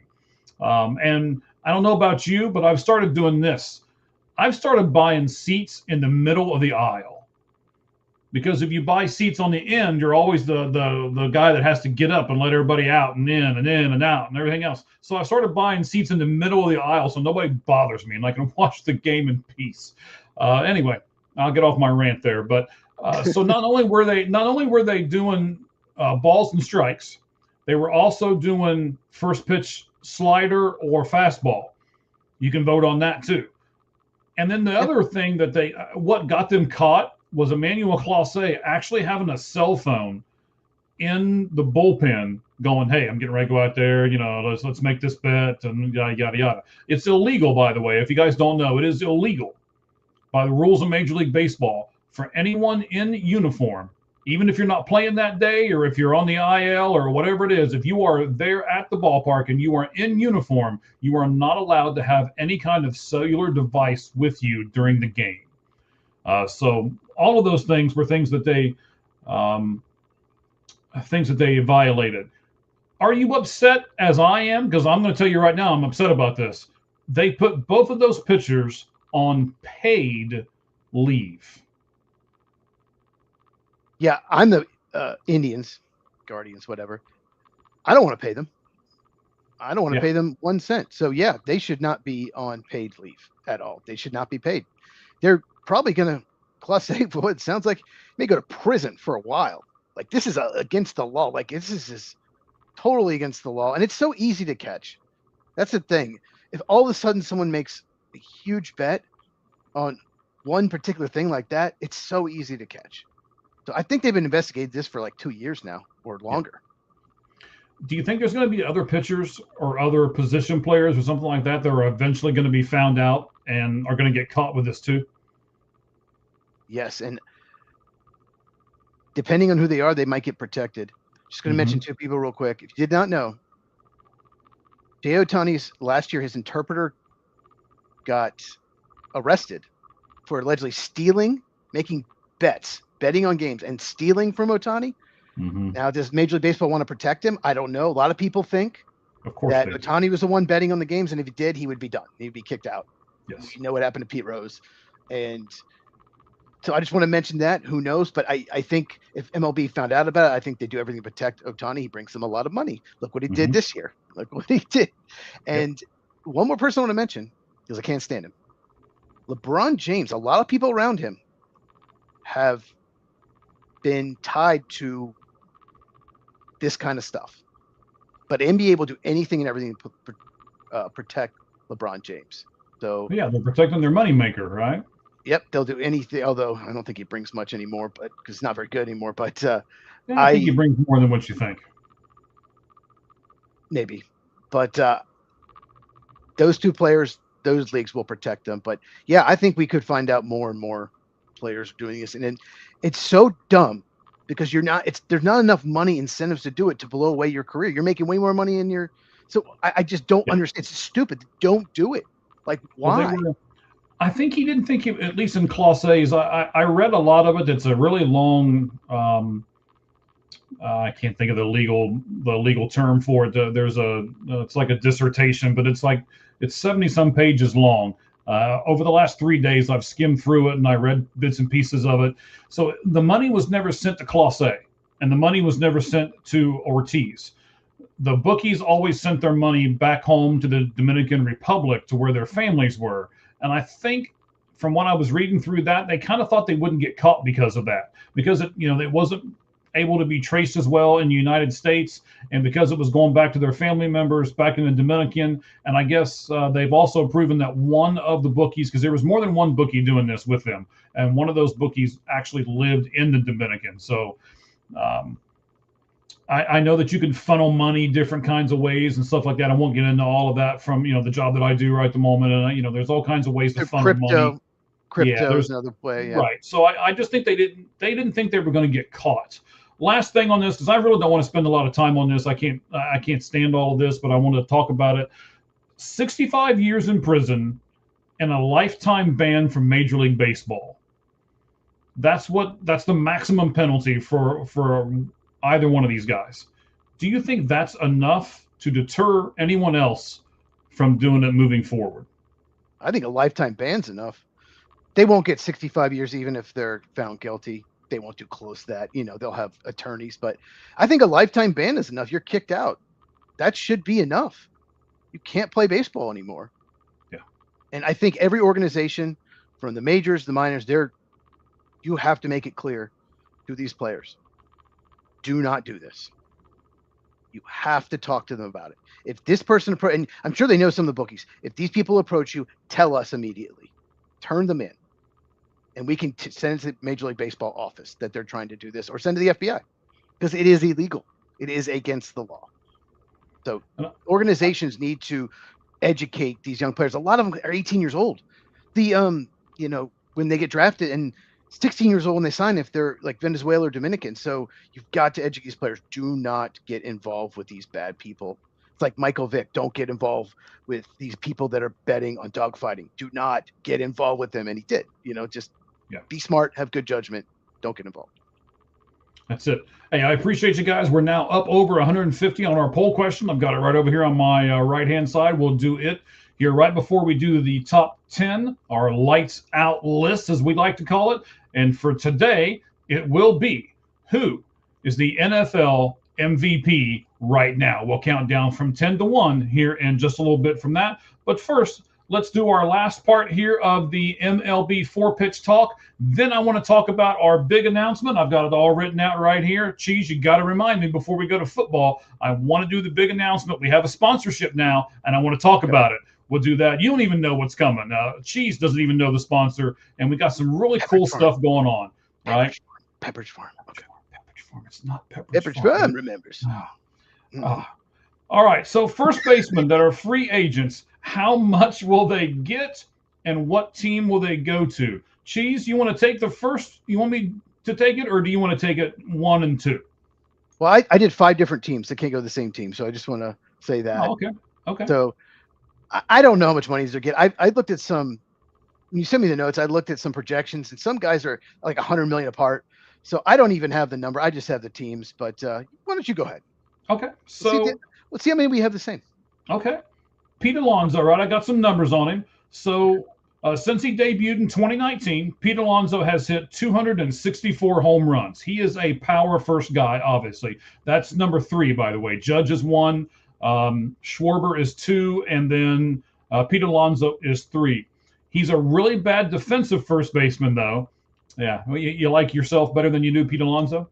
I like me. All right. He's a really bad first baseman. He's always been bad. I wrote something else down, but he's always been bad, but he's gotten worse the last few years. Yeah. Oh, he has no speed. That's what else I wrote down there. That was not what I thought that said at first. I had to. I'm old. I'm getting old, so I got to creep up on the notes sometimes. But he has no speed either. So I think he's got to go to an American League team because of that. Now, I do think the Mets have a shot at re-signing him, but I would put him on an American League team, and because of that, I gave him 5 years, $132 million, which actually falls in right in the center of what Paul Goldschmidt got in his heyday when he signed an extension, and what Freddie Freeman got when he went to the Dodgers. So Paul Goldschmidt got 131-ish, and then Freddie Freeman got 134. So I put Pete Alonso at 132, going to the Boston Red Sox. Who do you have Alonso going to? Red Sox as well. We think alike. Had to be an American League team because they're going to have to DH, and Red Sox could really use a power bat, a right-hand bat too. So yeah, I agree. Red Sox. All right, so I'm gonna throw some curveballs in here because I guarantee you we're not gonna pick everybody the same. Guarantee it, because of what I'm gonna do and what we're gonna say here. Oh, by the way, MLB Trade Rumors. I don't usually plug other websites, but I will for this one. It's a fun thing. They've got 50 free agents, and they give away some stuff. If you go in and you say how much they're going to make and what teams they're going to go to, which is where I got this idea from, they'll give you prizes and stuff. So MLBTradeRumors.com. All right. So Cody Bellinger. I'm going to take. I'll do all of them first. All right, is that all right with you, sir? Okay. All on the list, or just Bellinger? Well, I'll do Bellinger, and then you can do Bellinger, and then Yeah. I'll do Okay, Hoskins, and you can do Hoskins. We'll do it that way, okay? All right, so Bellinger is the second one here. He's age 29. In his last 1,781 at-bats, his slash line is 281, 338, 477, which is pretty darn good. 73 home runs and 77 doubles as well. And the big bugaboo for him has been his strikeouts. But his strikeouts have declined every year. And in fact, last year with the Yankees, his strikeout percentage was only 13.7%, which was much better than his almost 30% earlier in his career. So I picked a team that needs a bat. He is versatile as well. And I'll hint this out. Terry Francona likes the fact that people can be versatile. He can play first base. He can play the outfield. And, of course, he can DH. So I'm giving him 5 years, $140 million to play for the Cincinnati Reds. I know the Reds need a corner infield bat, but I didn't have him on this list. Which is what Bellinger is. And a left-hander. I didn't have him on this list because I just don't think they're going to spend the money. I think other teams are going to spend more. I actually considered them with a few guys, not Bellinger, but a couple guys later on. I was going through. I had Reds, and then final I crossed them out. But I get it. So Bellinger, I have two teams. Yankees are going to go after Kyle Tucker, I think, if they sign him. If they sign him, then they're not going to sign Bellinger, in my opinion. Okay. Can't afford both. Can't afford both. All right. So if Kyle Tucker goes to the Dodgers, I think Bellinger goes back to Yankees. If not, I'm going to say Bellinger goes to, this team needs outfield help, and they need another left-hand bat. Houston Astros would be a really good fit. They wouldn't. Alvarez was out. They were so right-hand dominant. I'm looking at the lineup. I was at the game. Dakin Park. It used to be Minute Maid. It's called Dakin Park now. I'm there. I'm like, why is 7 right-handers in this lineup? So they need outfield help, and they need a left-hander. And he's versatile. He can play 4 positions. He can play all 3 outfielders and first base. So, why not Astros go after Cody Bellinger? All right. I don't want them to get them because I don't really like the Astros. But I know you don't. I also saw, I'm going to forget his name. He managed for the Philadelphia Phillies. He managed for the Yankees as well. He was a catcher. Joe Torre, Larry Boa. Larry Boa. There we go. I saw an interview with Larry Boa where he basically stared right into the camera and said, hey, if you're a baseball fan and you're still harboring the Houston Astros for what they did, you're dumb. I mean, he just looked right in the camera and said it. And I was like, wait a minute, don't call me dumb. But yeah, I'm still harboring that a little bit. But I know you are. are. Okay. Actually, I'm kind of harboring that a lot of it, to be honest. I know. All right. Rhys Hoskins is the third guy I chose for the top 5 first basemen. He wants to go somewhere where he can revive his career because last year he only hit 12 home runs, but the 3 seasons prior he hit 26, 30, and 27. I think most people would be surprised that he also hits doubles. He had 175 doubles and 186 home runs in his 8-year career. So I'm going to give him a 1-year, $12 million contract to go revive his career in the best hitter's ballpark available, and then put some kind of clause in there that if he gets traded, the team that picks him up has to pick up the 2nd-year option on his contract. So I'm throwing that out there, and I'm going to put him in Colorado to play first base for them. I'll say this. He's one of my least favorite players in baseball. He is such a jerk. I was going to say something different. He is such a jerk. I cannot stand him. But like you said, he needs to revive his career, probably a 1-year deal. I see him going to a team like the Rockies. I didn't have the Rockies that maybe isn't very good, that needs a bat that can flip him at the deadline. So maybe like a Nationals or Twins. Maybe I'll say Twins. Minnesota Twins 1-year deal. Okay. I can see that as well. I just wanted to put him in a nice hitter's ballpark. So I did that for him. The 4 out of 5, number 4 for us is Josh Naylor. Josh Naylor's got some interesting stats and some interesting splits here. 18%. He has never gone lower than 18% over a replacement player. He's hit 25 doubles this past year, and he stole 30 bases, and he hit 25 home runs. That's like, whoa. He's still, wait, Josh Naylor stole 30 bases? He did. Look it up. He has got this big gut.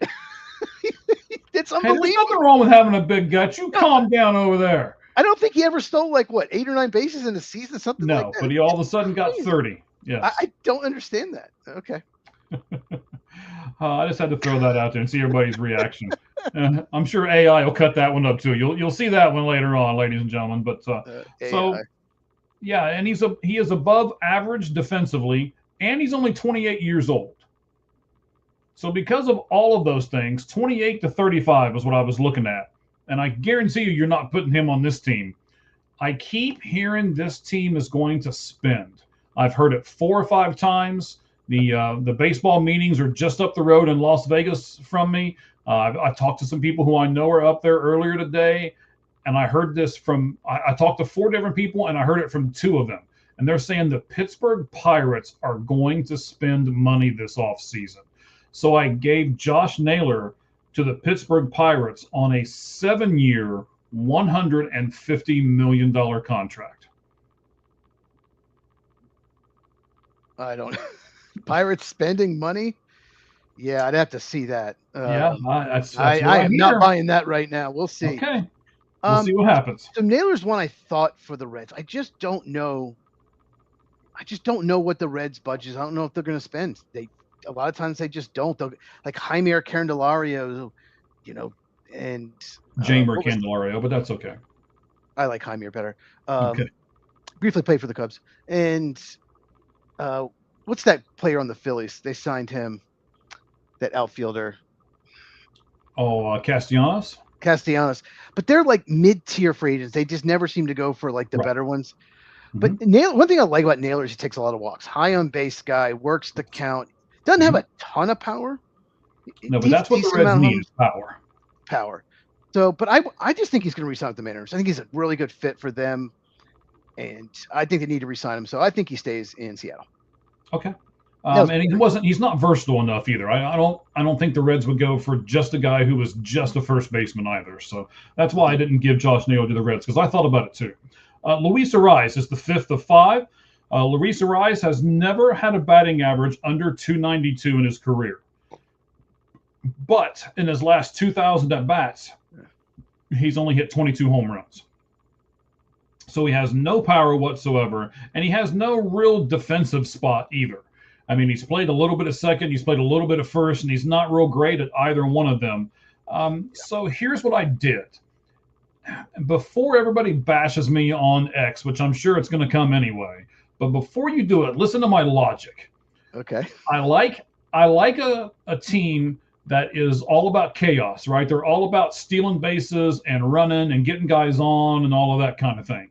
And that describes one team perfectly to me, and that's the Arizona Diamondbacks. They can platoon him with Ketel Marte at second base, and they've also got a young player named Loveland who they're going to put at first base. So I think they can platoon Luis Arraez with both of them, and it's a relatively cheap contract too, because I don't think he's going to get a big blockbuster deal.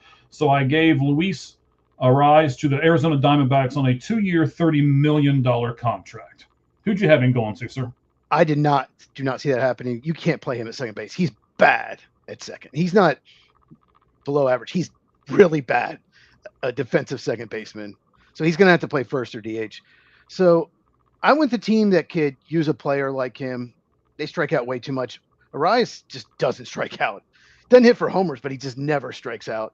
And he's just annoying. I remember when he played for the Marlins against the Braves a lot. He seemed to always get a hit when you just stop that.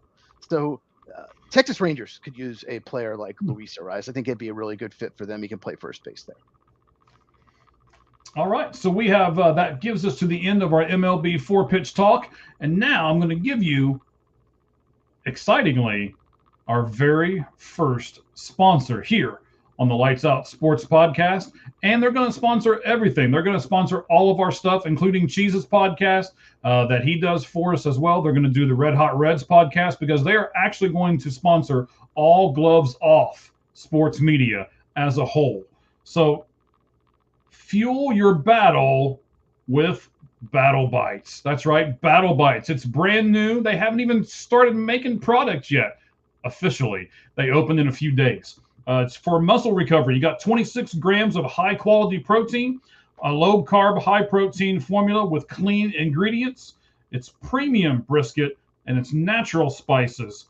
And what I like about it, as being a first responder, I was really picky about some of the sponsors that we've had. I've said it in the past. There have been some gambling things try to jump on board with us and stuff like that. I'm not really into all of that, so I've turned a few of those down. So 10% of all profits from Battle Bites go to the Wounded Warrior Project. So they donate 10% of their stuff to them.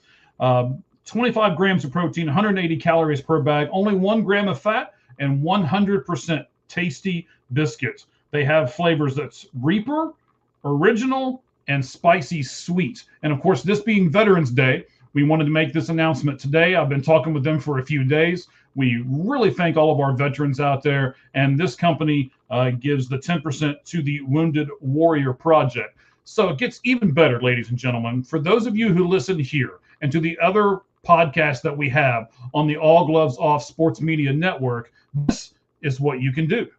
You can simply use the code ALLGLOVESOFF10. That's right. That's All Gloves Off and the number 10.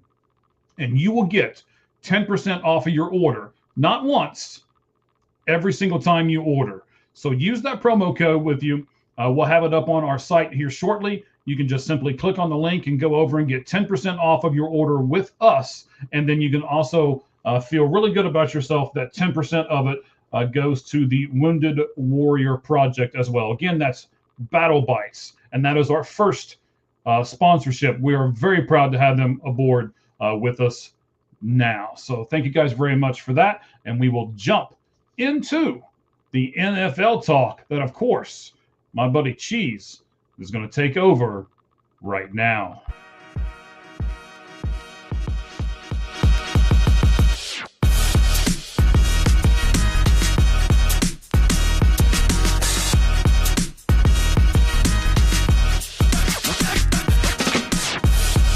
There we go.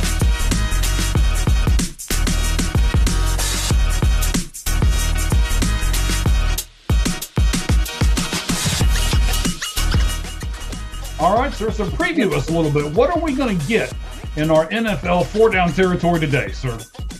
We're going to talk about Travis Hunter of the Jaguars. We got some Bengals talk. We're going to talk about Burrow, Trey Hendrickson, and of course, we're going to look at the playoff standings. And we're going to do a few predictions about a couple teams in the playoffs. But first, like you mentioned, I just want to thank all the veterans out there. Thank you for your service. It's amazing. And veterans don't get enough recognition in this country. And there's too many homeless vets out there. It's a problem, and it should be fixed. We're going to team with Battle Bites, and we're going to 10% of that money will go to the Wounded Warrior Project. So between all of us here, you guys buy some great food, and they'll donate some great money to a great foundation. So sounds good. Everybody wins, man. Everybody wins. Everybody wins except for Travis Hunter, the rookie cornerback / wide receiver of the Jaguars. Is out. Segue. I can segue just about anything. Just Pepperidge Farm remembers, rookie cornerback, wide receiver Travis Hunter. He's out for the season. He's the second overall pick with a knee injury. He underwent an LCL repair surgery. He's really the only two-way player in the NFL, and he's already hurt, and this is just his rookie year. My question for you, Mike, is do you think he should continue to play both ways in 2026? This is a great question. I've really thought about this a lot. I was looking at your notes earlier about this.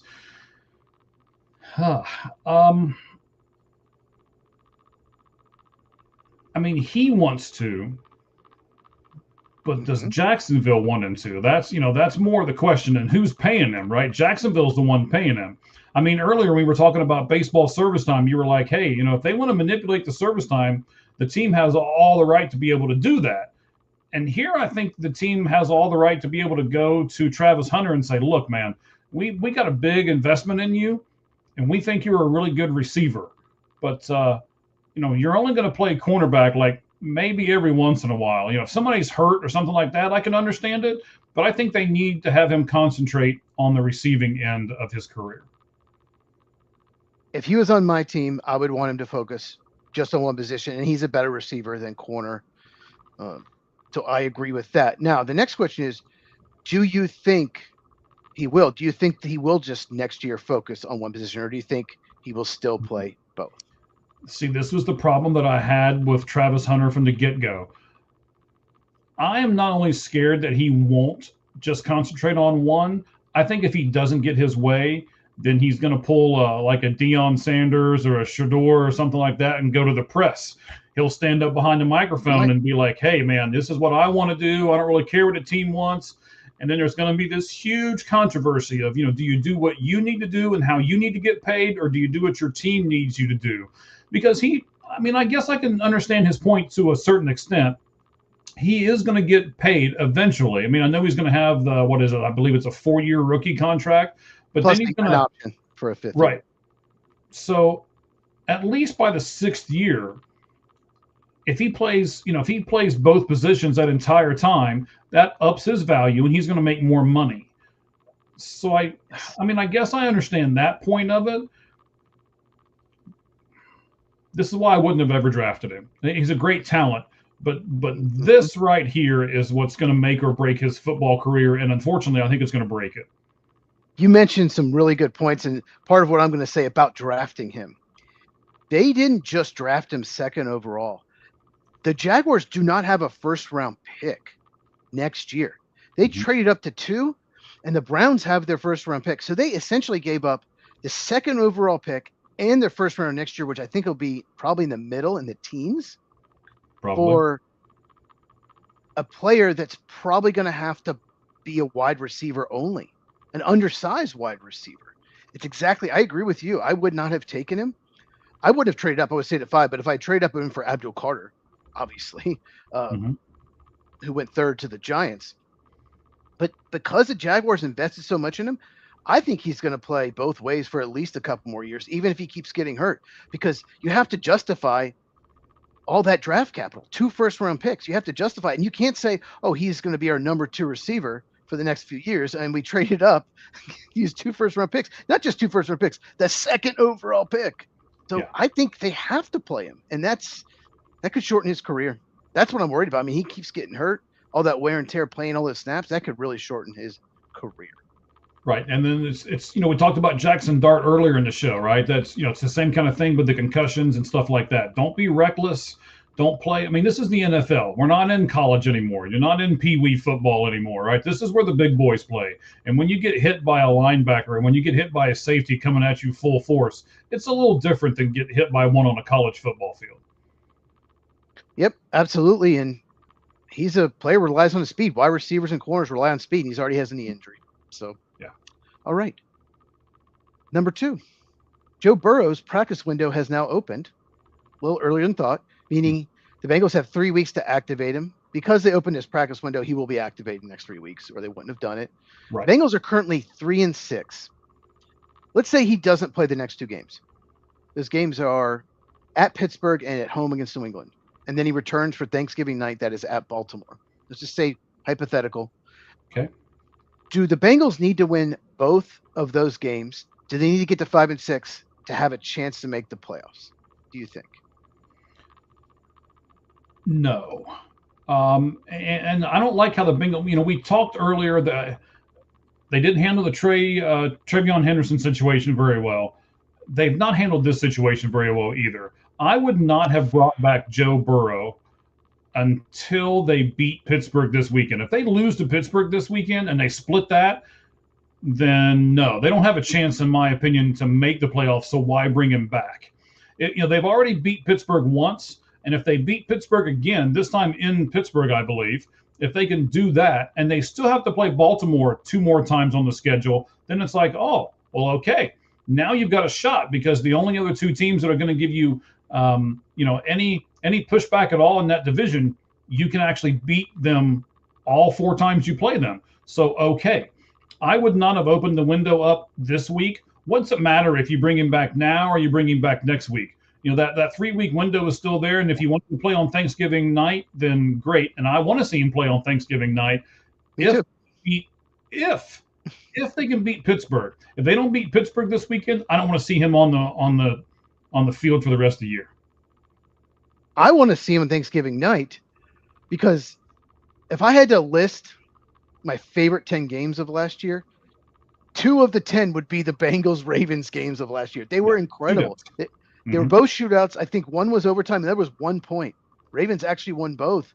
Yeah. All the Bengals had to do was split that, and they wouldn't make the playoffs. But those were epic games. I don't want to see Joe Flacco versus the Ravens. I know he used to play that. I don't want to see that game. So I want to see Burrow. But you bring up a good point.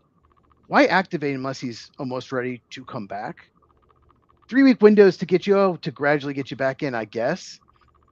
I think they have to win them both, because you can't guarantee that if they split, they beat Pittsburgh, lose New England, they're 4-7. They're not guaranteed. You pretty much have to win after that. There's not guaranteed you're going to win out even with Burrow, because the defense isn't very good.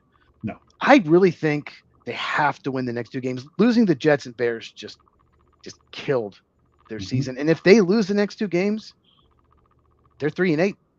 They should just shut Burrow down. Yes, absolutely. Let's pick high in the draft. I don't think they will, but for the Bengals, for their future, because they need a lot, especially on defense and offensive line, they should shut them down. So what do you think is their best chance to make the playoffs? Winning the division or getting in as a wild card?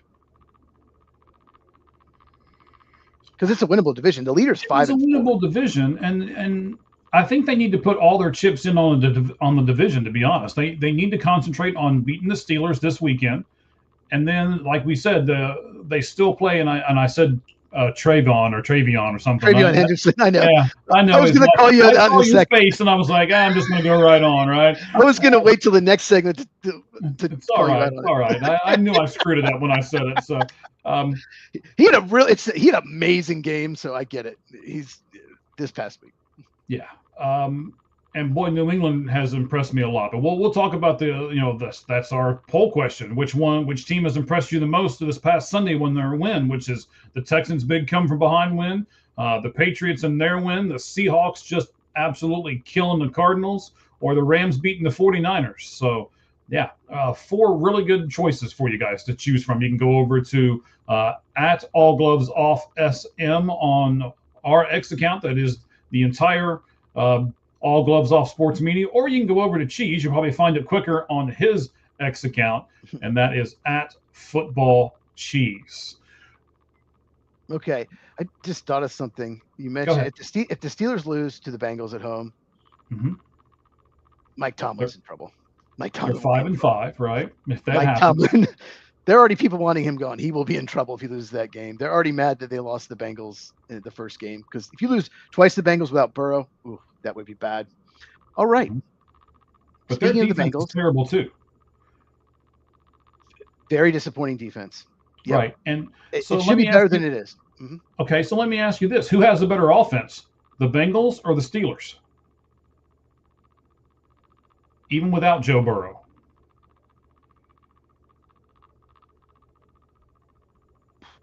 Yeah, which retread quarterback is better, Flacco or Rodgers? Believe it or not, it's close.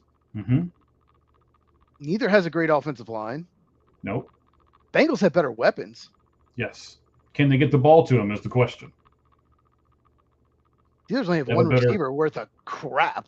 No. Their receiver. Did you watch that Charger game? I did. Their receivers minus Metcalf are just a disaster. I don't like their running back. I think the Bengals and Chase Burns is probably a better running back. I think Chase Brown is better. Or Brown. Man, I'm just messing up all these names. But I think Jaylen Warren's underrated back. I think he's very good. I do think Chase Brown's better, but I think Jaylen Warren is good. I don't think the offensive line's good. I think it's pretty close, actually, to be honest with you. I think that Steelers have a slightly better defense because the Bengals defense is horrific. speaking of the Bengals, Mm-hmm. it came out they obviously didn't trade Trey Hendrickson, not Trey What's his Henderson. name? Trey Hendrickson. He's an Oh, edge okay. rusher. Okay. Yes. At the And he's trade not going to play deadline this week either. They've already ruled him out for this week. this week, at first they wanted a first round pick. No one was offering that. Then they lowered their asking price. They really wanted a second round pick if they were going to move him. Mhm. According to reports, multiple places, no one offered more than a fourth. If they lose him in free agency, the Bengals do. They get a third rounder in 2027. So taking a fourth round in 2026 makes no sense. You can't do that. So, Right. as a Bengals fan, I want to know what your thoughts on that. Well, they finally did something right. I think the bigger question here is, do they let him go in free agency or do they try to re-sign him? I mean, the headache and the heartbreak that it took to get him this past offseason. Do we go through that again? And you know what? I want to give you a little homework here because I was doing some homework on this. Yes. So the Bengals have basically gotten all their offensive weapons either by signing players they already had or through free agency. Mm-hmm. And then they got all of their defensive players in the draft. And I know you're the big draft guy, but they haven't done I mean, it's an interesting strategy if it works, but it didn't work. You have to draft them. So You have to hit on the picks. They missed on so many of them. yes, even the ones this past year. So I mean, So that's why their defense is horrible. They did a bunch of draft picks and they've not. I mean, even Mims. That when they drafted him, I was like, oh, okay, I like this pick. I mean, he's not the best thing out there, but Alabama, they drafted upside. The Bengals like to draft upside. Mm-hmm. Shamar Stewart and Amari Mims were probably the super high ceiling but big risk type players. Right. You can't do that every year. You can do that every once in a while, but you can't do that every year because you're going to miss on some of those. DJ Turner was a great pick, I believe, second round pick out of Michigan. But yeah, you could just look at their defense. I mean, they had Jesse Bates. They let him go. Like they've had some good picks a lot, but most of them have not worked out on defense. Yeah, Last cornerback from Michigan that they got has a real short last name. I can't remember. Hall, right? Another Michigan guy. Yeah. Cam Taylor-Britt hasn't really worked out. He's not been playing well. Yeah. He's missed more tackles than any other person in the NFL. Yeah. So why do you think teams didn't offer even a second rounder for Hendricks? He's just really good. That surprised me because if a team, let's just say you give up a second round pick, you're probably a good team. If you do, Mm-hmm. You'll get a third rounder back in 2027 if you don't re-sign him. I think that'd be worth it. That surprised me that the best offer wasn't even a third. Why do you think that was? Do you think it's all the money left on the deal? He was hurt at the trade deadline, so I don't know if people thought that he was if he wasn't going to play or what that was. And I wasn't sure if he got hurt after. Okay. All right. Yeah, so I mean, I would have a little pause because he's hurt like that. You don't want to give up a ton for him, especially not a first round pick for somebody who's hurt. Yeah, you're not giving up a first rounder for him unless he agreed to an extension. But I think he wants to hit the free agent market, and he's going to get paid. Yes. He's very good. Okay. Yes, he should. Probably not by the Bengals, even though they have a ton of cap room over the next few years. They're in a great cap situation. Mm-hmm. Next year, they have one of the lowest number of cap money tied to defensive players. One of the lowest in the NFL. Just throwing it out there. So they have money to spend. They could have already extended them. Yeah, but it's like we just said, they drafted a lot of those guys. So they're still within their first 4 years. So they're not paying them a whole lot. But that offensive side of the ball, they got a lot of money invested in that side of the ball. But they might be $70 million under the cap next year. So why isn't Hendrickson signed? You could make him a high cap number next year and then lower later years. Mm-hmm. You got to use the cap somehow. I just don't understand how the Bengals do business. I can't imagine being a Bengals fan. So. No, it's difficult, sir. Last question. If we didn't have Burrow, it'd be really bad. Yeah. Last question. Sure. For the football, and then we do the lights out list. All right. Can't wait. Or just people on the street come by like, I can't wait for the list. It's just a list now. Okay. We're looking at let's do the AFC first, the playoff standings. I'm going to list them. Okay. The number 1 seed right now is the Indianapolis Colts. They get the bye. Number 2 is Denver Broncos. Number 3 is New England Patriots. Number 4 is Pittsburgh Steelers. Those are all the division leaders. Top wild card is the Los Angeles Chargers, followed by the Buffalo Bills. And the last team to get in right now, they own the tiebreak because they beat the Chiefs, is the Jacksonville Jaguars. Chiefs just missing it. Question for you. Which of those teams currently has the best chance of missing the playoffs? Of those 7 teams I listed, which one do you think will miss the playoffs or has the best chance? Oh man.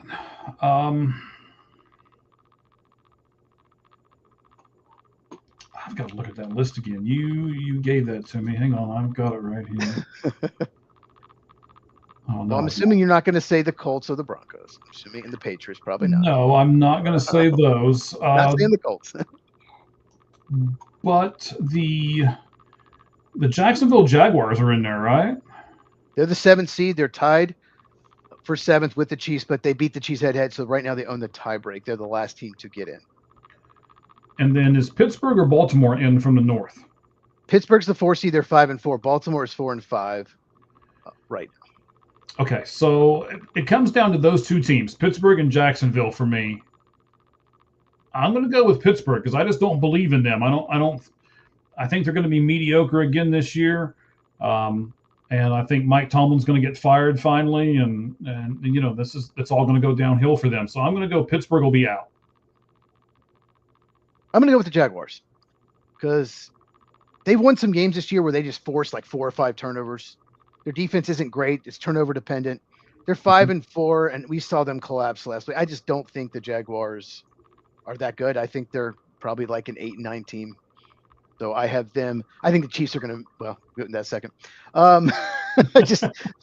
So which team that's currently actually, I have a different team. I don't have the Chiefs, actually. I'm looking at my notes. Okay. Which team? Yeah, I don't have the Chiefs either. Oh, okay. Okay. I do think the Chiefs could still make it, obviously. What team currently? Okay. What team not currently in the playoffs do you think has the best chance to make it in the AFC? I'm going to go with the team that had the big comeback win on Sunday, which was the Houston Texans. Okay.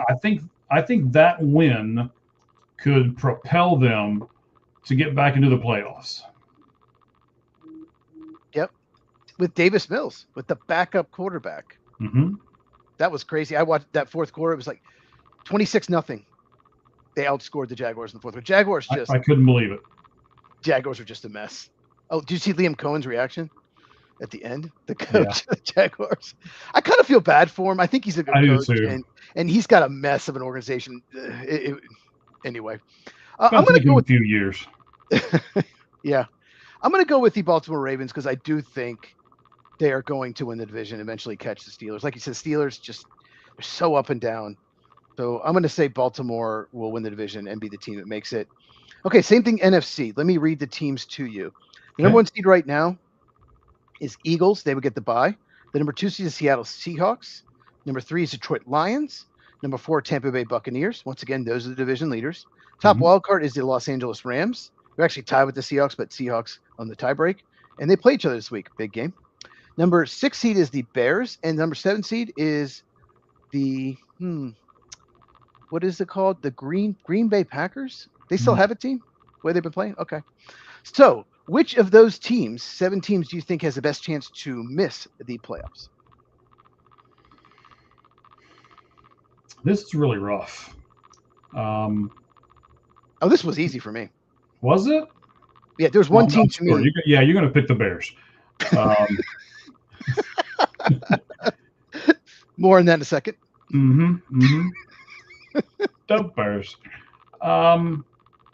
I'm going to upset you a little. Well, no, you know what? I'm not going to upset you, and you shouldn't be upset with this pick because you've been doing this for a couple of weeks now. The only reason the Green Bay Packers are where they are is because of one guy.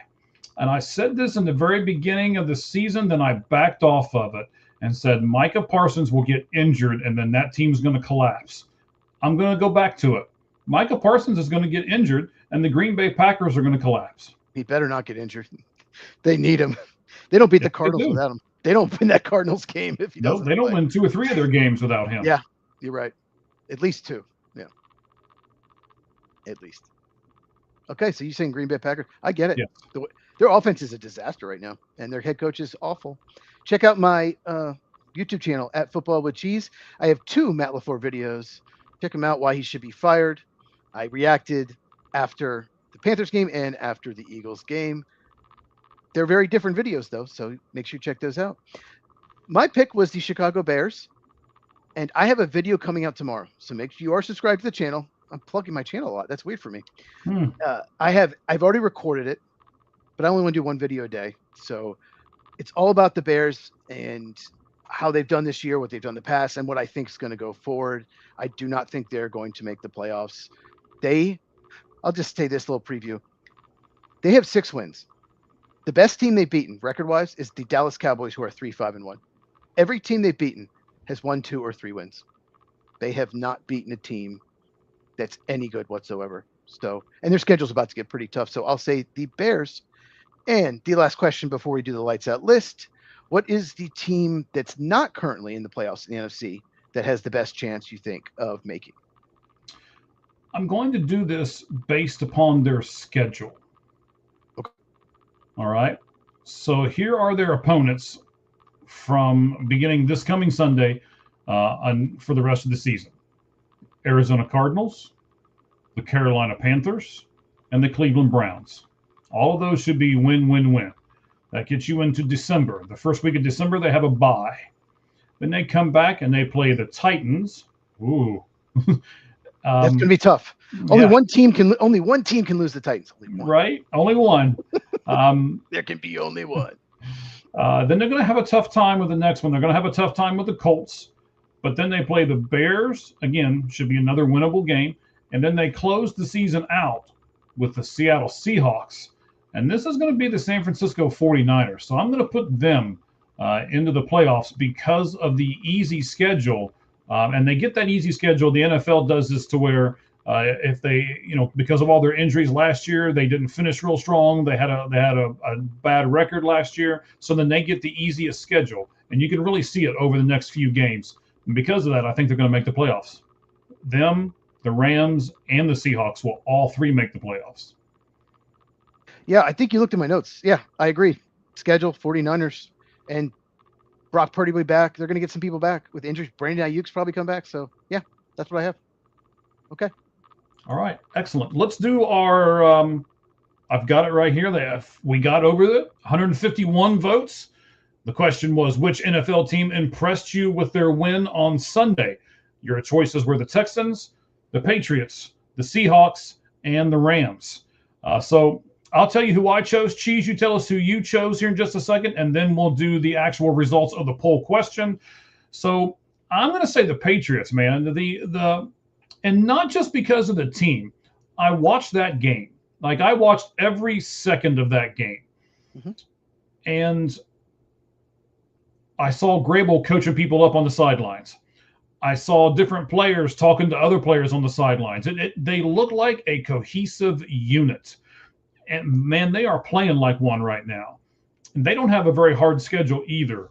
In fact, well, we said they don't have a last week. So they don't have a hard schedule anyway. Mm-mm. No.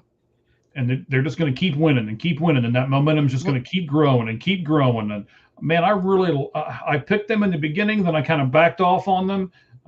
But the Patriots really impressed me over the weekend. How about you? Yeah, the Patriots. The Bears are the same way. One of the reasons the Bears are 6-3, last place schedule. Playing last place schedule is so. It helps you more than it hurts you playing in first place, in my opinion. It's just so beneficial playing a last place schedule. And that's what the Bears and Patriots are experiencing, and it's very helpful. Second consecutive week, the team I picked, the poll one I picked is last. I thought the Rams, they didn't just beat the 49ers. They kicked the crap out of them. Mm-hmm. It was never close. They hit them in the mouth. One thing I like about the Rams, I don't necessarily like the play calling Sean McVay so much, although I think it's been better. That was the best play calling he's done all year. But they play 4 tight ends, and they all seem to be good. That's the thing about the Rams. All their tight ends are good. Their rookie second-round pick, tight end, Terrence Ferguson, he barely plays because the other 3 tight ends are really good. They have so many weapons on offense. They just really impressed me. So all 4 teams impressed me, but I voted for the Rams, which finished last. Right. So Cheese kind of gave that away. Rams finished with 16%. The Texans right behind them. I was really surprised the Texans got this low of a vote at 17%. Then the Seahawks with 28 and the Patriots with 39. Over 2,100 people viewed this, and we got over 150 votes, and we appreciate both of those. Thank you guys very much. It's gone final now, so you can't vote anymore. It just expired a couple minutes ago, so we appreciate the fact that you guys all voted with us. All right, as we always do, the last thing on the podcast today is the lights out list, and we're going to do it right now.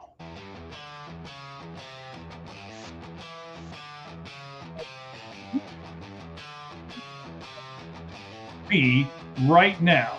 I'm sure you're going to do more of the eye test, and I looked at more of the numbers just like usual, right?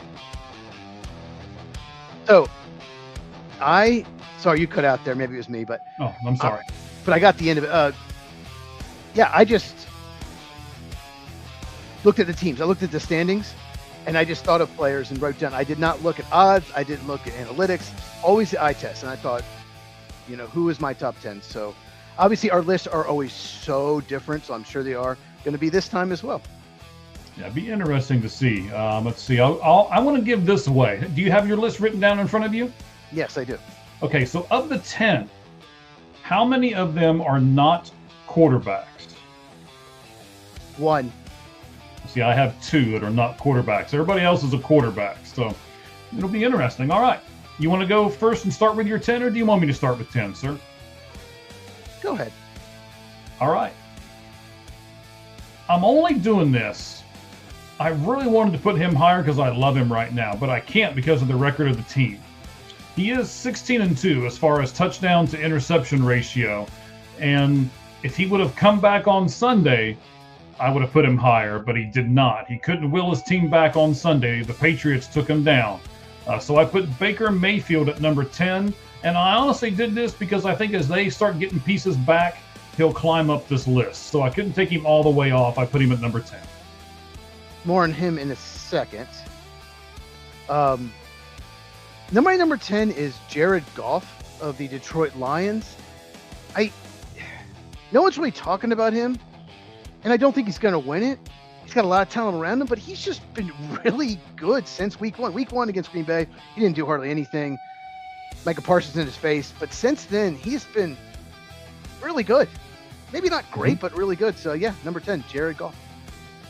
All right. I do not have Jared Goff on my list. Okay. So, yeah, it'll be interesting here. So, I had to put this guy on my list because they're winning, and they're not supposed to be winning with him at quarterback. He is 13 touchdowns, 6 interceptions, and not a great completion rate, 69.6%. Not fantastic, but a little above average. But I think if they don't have him, they're not setting themselves up to possibly get into the playoffs. San Francisco's Mac Jones.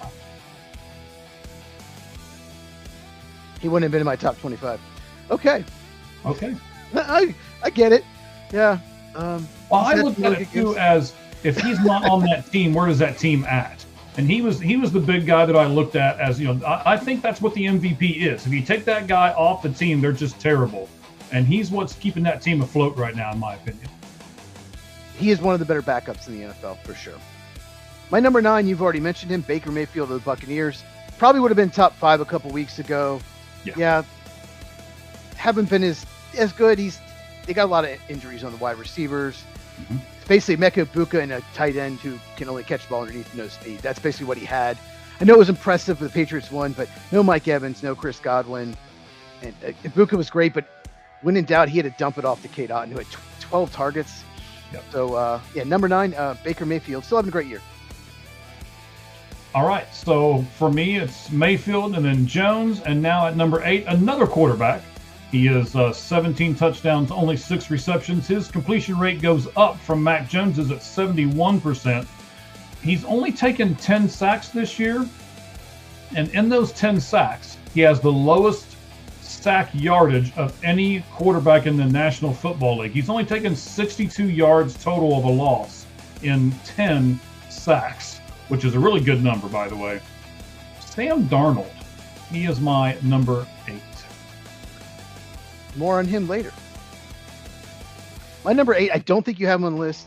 I'm just guessing maybe, is Patrick Mahomes of the Chiefs. I don't know. I don't think you have him on the list.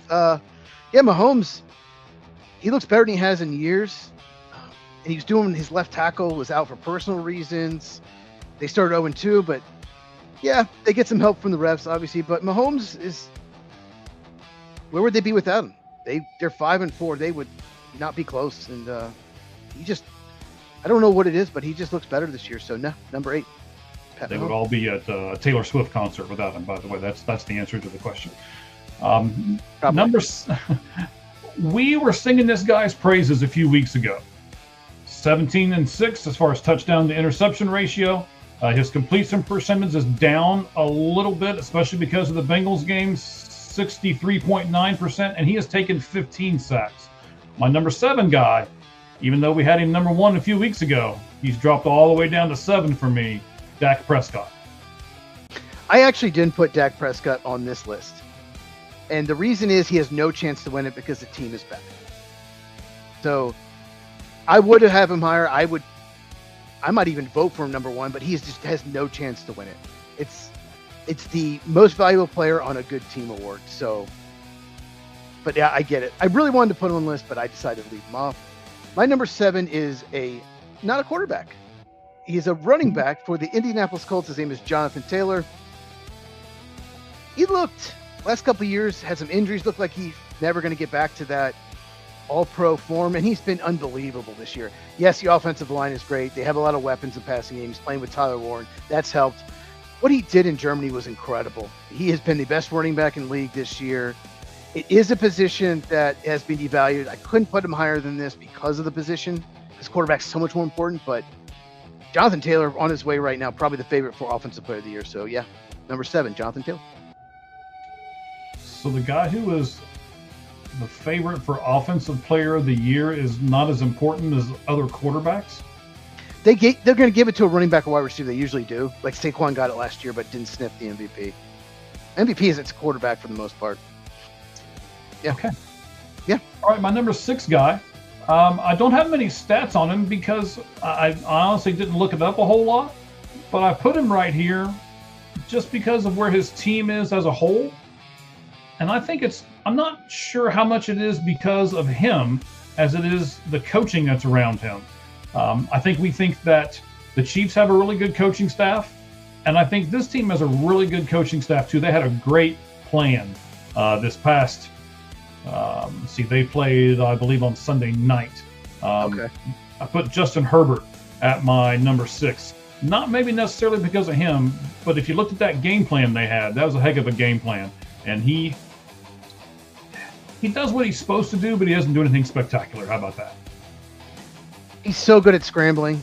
He gets one of the best scrambling quarterbacks in the NFL. Somehow he just gets chunks. He's just very smart player. But he's thrown too many picks for me. I know he's had some offensive line injuries, offensive line. Yeah. I hate the PFF before the game. Like every offensive lineman was like last or second to last. That's, they have all these injuries though, but I would have put him 11th. I just couldn't have him because he's thrown some interceptions.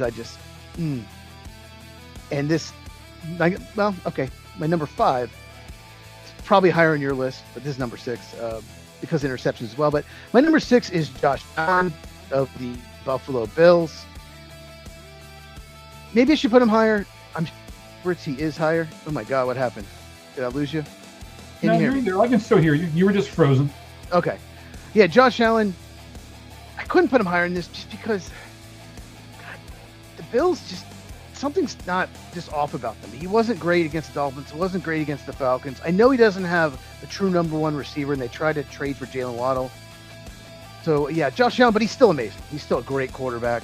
So number 6 is Josh Allen of the Bills. Well, Josh Allen is not on my list. No, I thought I should have put him 3rd or 4th. Okay. Wow. Okay.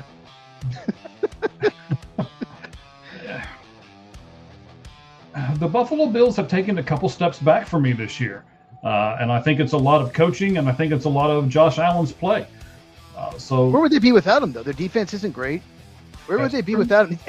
The thing with him is he doesn't have the weapons a lot of quarterbacks have. He doesn't even – you can argue he doesn't even have number 1 or 2 receiver. Yes. And I almost put Cook on this list. In fact, for me, Cook would have been number 11. I came really close to putting Cook where I put Mayfield. Cook has been amazing. I think he's – and I was arguing with you some last week about, him being, not the best running back and all of that kind of stuff. That's right. But yeah. Okay. I'll admit to it. All right. So for me, it was Mayfield, Jones, Darnold, Prescott, Herbert, and now we're going to crack our top 5, and it's a receiver. 1,041 yards, the most yards of any receiver in the NFL, but he's only got 5 touchdowns. 247 yak yards, which is yards after catch. I know you're big on that, especially when you talk about some tight end that wears green and gold. And he's also had 6 catches of 40-plus yards so far this year. So for me, that kind of took out the 5 touchdowns. Now, those 2 stats did. And, of course, this is Jackson Smith-Njigba from the Seattle Seahawks. Unlike most people on TV, you know how to pronounce his name. No one knows how to pronounce his name. People pay millions a year. It's crazy. I thought about him. I couldn't put him on the list. I decided not to put any receiver on, but yeah, he's off to a great start. Let me recap real quick. Number 10, I have Jared Goff. 9, Baker Mayfield. 8, Patrick Mahomes. 7, Jonathan Taylor. 6, Josh Allen. Number 5 is Drake May of the New England Patriots. I know some people are saying he's the MVP. The record is great. But here's the thing about May. He's made some unbelievable throws. He looks like a franchise quarterback. He still has 1 or 2 throws a game that's like, what are you doing? Like, he had a terrible pick against the Buccaneers in the end zone. They could have won by more. Just should have thrown it away. Would have had the field goal. I just, like, what are you doing? So he's been tremendous. He probably going to win some MVPs, multiple in his career. But yeah, Drake May, number 5. Okay. More on him later. Okay. So my number 5 guy was Jackson Smith-Njigba, and my number 4 guy is another quarterback, probably the guy who's going to win Comeback Player of the Year, I would say. So I'm not sure if he can get MVP or not. Daniel Jones of the Indianapolis Colts, for me, was number 4.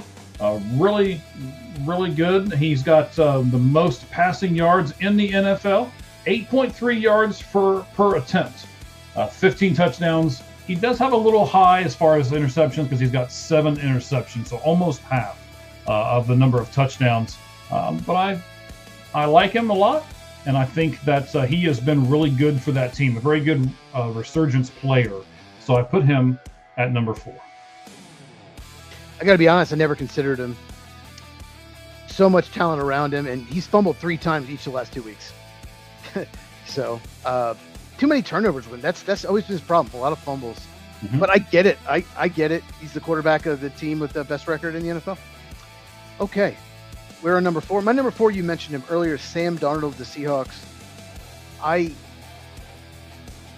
didn't think it was the best signing because he was so good for the Vikings till the last 3 games, and he looked awful.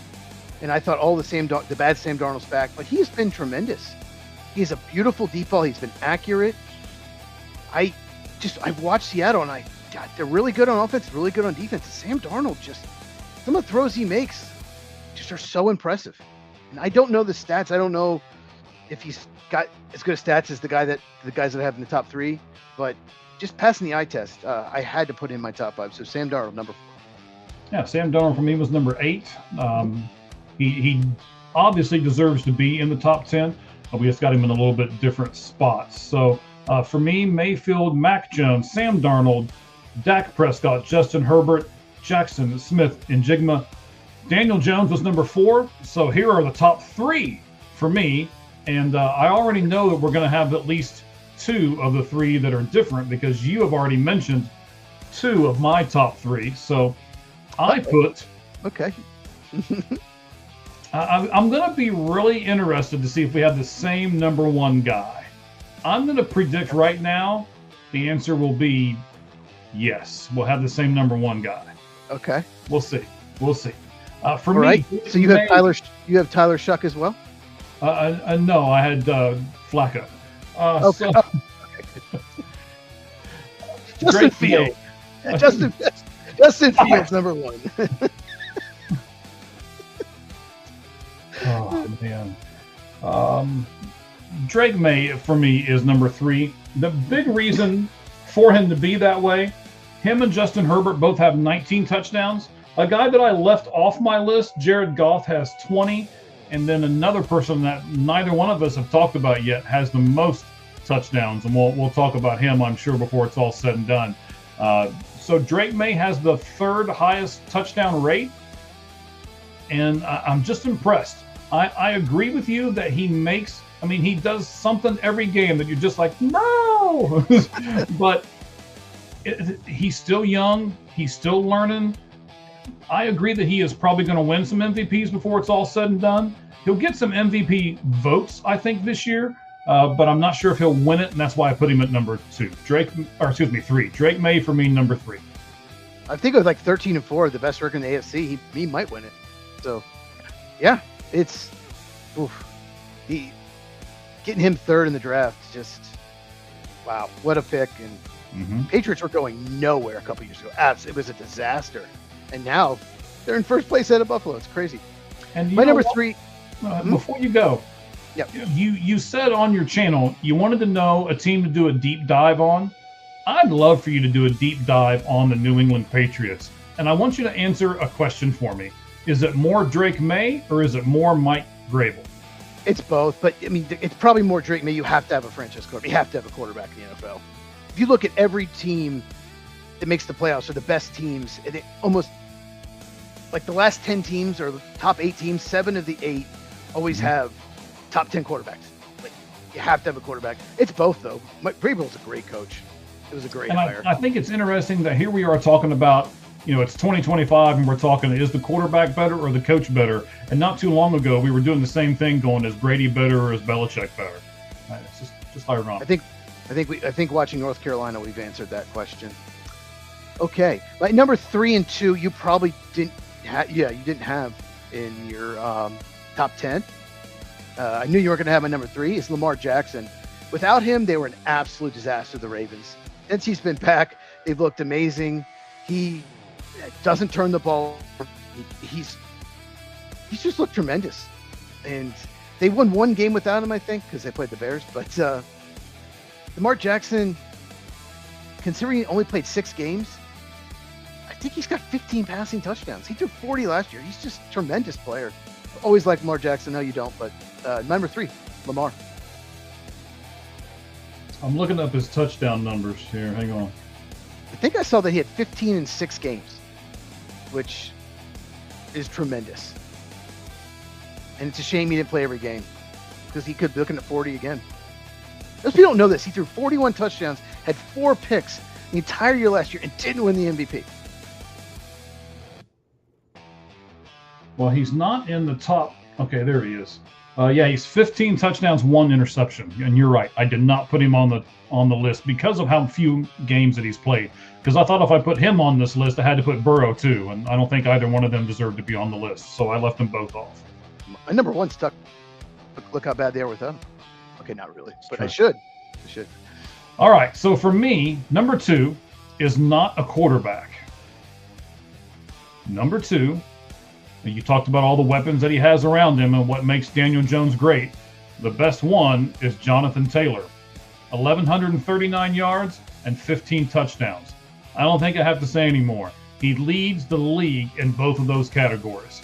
When you lead the league in yards and touchdowns and you're a running back, it's like, done.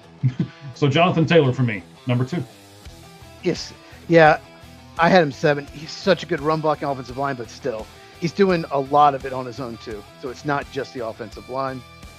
God, Josh Jacobs got to be watching film like, God, my offensive line can't block anything. What's going on here? Come on. My number 2, you haven't mentioned, so he's not going to be on your list, but I have Jalen Hurts of the Philadelphia Eagles. Their offense hasn't always been great, but he's been clutch. He's been efficient. He's dealt with A.J. Brown complaining. Saquon Barkley hasn't had nearly the year he had last year, not even close. And he only had 60 yards against the Packers. And Jalen Hurts, he hasn't made any mistakes. And the Eagles are 7-2, the best record in the NFC. So, yeah, number 2 is Jalen Hurts of the Eagles. I originally had him like 5th or 6th, and I decided to move him up right at the end. All right. Excellent. He is 16-1, by the way. 16 touchdowns, 1 interception. I was looking at his numbers while you were talking about him because I knew you weren't looking at any numbers. So I've got it pulled up here on the side. It's crazy. Only 1 interception. Oh, that's crazy. Only 1 interception. Him and Lamar only have 1. But he's played every game. Lamar's only played 6. So really impressive. True. I'm looking just to make sure that that's a true statement. Yeah. Yeah, they're the only ones in the top 25 anyway that are that way. Now, my number 1 guy only has 2 interceptions. Well, let me review first. Mayfield, Mac Jones, Sam Darnold, Dak Prescott, Justin Herbert at 6, Jackson Smith and Jigma at number 5. You got Daniel Jones at 4, Drake May at 3, Jonathan Taylor for me at 2, and I'm almost positive we're going to have the same number 1. I'm going to rattle off some stats here. This guy has put together a year, and honestly, I didn't know he put together this good of a year until I started looking at his numbers. It's going to be interesting if you didn't look at numbers and you put him right there, and I looked at all these numbers and said, oh my gosh, he's got to be number 1. Here's his stats. Okay. From week 4. Since week 4, these are his weekly stats. 3 touchdowns, no interceptions. The next week, 3 touchdowns, no interceptions. The next week, 1 touchdown, no interceptions. The following week, 5 touchdowns, no interceptions. The week after that, 4 touchdowns, no interceptions. And then again, 4 touchdowns and no interceptions. So since week 4, he has thrown 20 touchdowns with 0 interceptions since week 4 of the season. That's amazing. Overall, he's 25-2, 2,427 passing yards. I can give you all kinds of different stats. 3 passes over 40-plus yards. Matthew Stafford. He is by far and away the best player in this league right now. And he plays the premium position, so I had to put him at number 1. And one of those weeks you mentioned, he didn't have Puka Nacua. He was out with a foot injury. It was their best receiver, one of the best receivers in the NFL. Yeah, Devontae Adams signing has worked out great. But before we get into that, let me recap. My number 10 is Jared Goff, 9 Baker Mayfield, 8 Patrick Mahomes, 7 Jonathan Taylor, 6 Josh Allen, 5 Drake May, 4 Sam Darnold, 3 Lamar Jackson, 2 Jalen Hurts, and my number 1 is also Matthew Stafford. They're just playing a lot of 12 personnel because they have all these tight ends that can catch the ball. And we have Puka Nacua and we have Devontae Adams. And that offense has been tremendous. But Stafford it's crazy. He's toward the end of his career. I know it's probably the best, most talent, but you lost Cooper Kupp. It's not like, his best receiver for years is gone. Mm-hmm. And they can just sign Devontae Adams. He's still amazing. And he's so accurate. He's so accurate. He's so efficient. Gets rid of it on time. That offense is just incredible. Kyron Williams, good running back, good offensive line. But yeah, Stafford, he's just playing at another level compared to anyone else since week 4. So yeah, I had to put him number 1. All right. I certainly agree with you. I think it's been a really, really good show, buddy. We did all kinds of stuff here today. We looked at Major League Baseball. We looked at college. We did a little trivia for you. I mean, we did a whole bunch of stuff today. And of course, everyone needs to remember and know that we got our first sponsor. You guys can go over to Battle Bites and you can use our code, which is All Gloves Off 10, and you get 10% off of all the orders forever. Not just one time. Is it All Gloves Off 10 or All Gloves Off TN? Okay, All Gloves Off 10. All Gloves Off 10, yes. Okay. All Gloves Off and the number 10. Once again, you got 26 grams of high quality protein, and it's really set for athletes. And of course, if you're one of those kids that sits there and just plays the game over and over and over again, you never get up and you need a snack, dig in to Battle Bites. And the great thing, as myself being a first responder, I wanted to team with these guys because they give 10% of their profit to the Wounded Warrior Project. And we are extremely happy to partner with them here at Lights Out Sports and also All Gloves Off Sports Media. Cheese. Yes. Anything you want to add to the end of the show, buddy? I just can't wait for people to watch my Bears video. And Caleb Williams, I talk a lot about him. I did a real deep dive on his analytics. And Colin Cowherd just sang his praises. You know how bad Colin Cowherd is. And I rip Cowherd for it. And that's the kiss of death. When Colin Cowherd says you're great, you're cooked. And so I just make sure you check it out. I'll release it tomorrow morning on my channel. So, yeah. And what's the channel? At Football with Cheese on YouTube. Football with Cheese, CHEZ, which I plugged for the first time tonight. So I never do that. In the last 2 minutes. And I'm also going to do Browns and Jaguars. You mentioned Patriots. I'm going to wait another week or two. I just want to make sure they're good. I want to make sure they're legit. Let's see, they're playing really well. Okay. I just want to make sure. I don't want to sing their praises and say, oh, look, they're a contender, and then they lose 5 straight. Like they do with Steelers, like last year, just collapse. So, but yeah, I have Bears next tomorrow, then I have Browns and Jaguars, and maybe another team this week if I have. All right. Sounds good, buddy. We appreciate that. And of course, right here at the Lights Out Sports Podcast, you can go over on our YouTube channel. And when you get there, make sure you do the thumbs up. Make sure you hit the bell for notifications. And of course, like everything that we do, and just wait. We're going to do some video shorts and support all of us here at All Gloves Off Sports Media. Myself, Cheese with his channel, and of course, the Red Hot Reds. We're going to be adding some things soon, so stick with us. Not only can you view us, but you can also get us on audio-only platforms of Spotify and Apple Music. And we're going to add a couple more of those here in the next 30 days or so as well. So we just continue to grow. We appreciate all of you because we wouldn't be able to do it without you. Thank you guys very much. Cheese, anything else, buddy, before we say goodnight? No, I'm hungry. No, I'm hungry. Okay. Well, ladies and gentlemen, we certainly appreciate you, each and every one of you. We salute you all. And as always, we say the only thing that's fair in life is a baseball hit between the third and first base line. Good evening, everyone.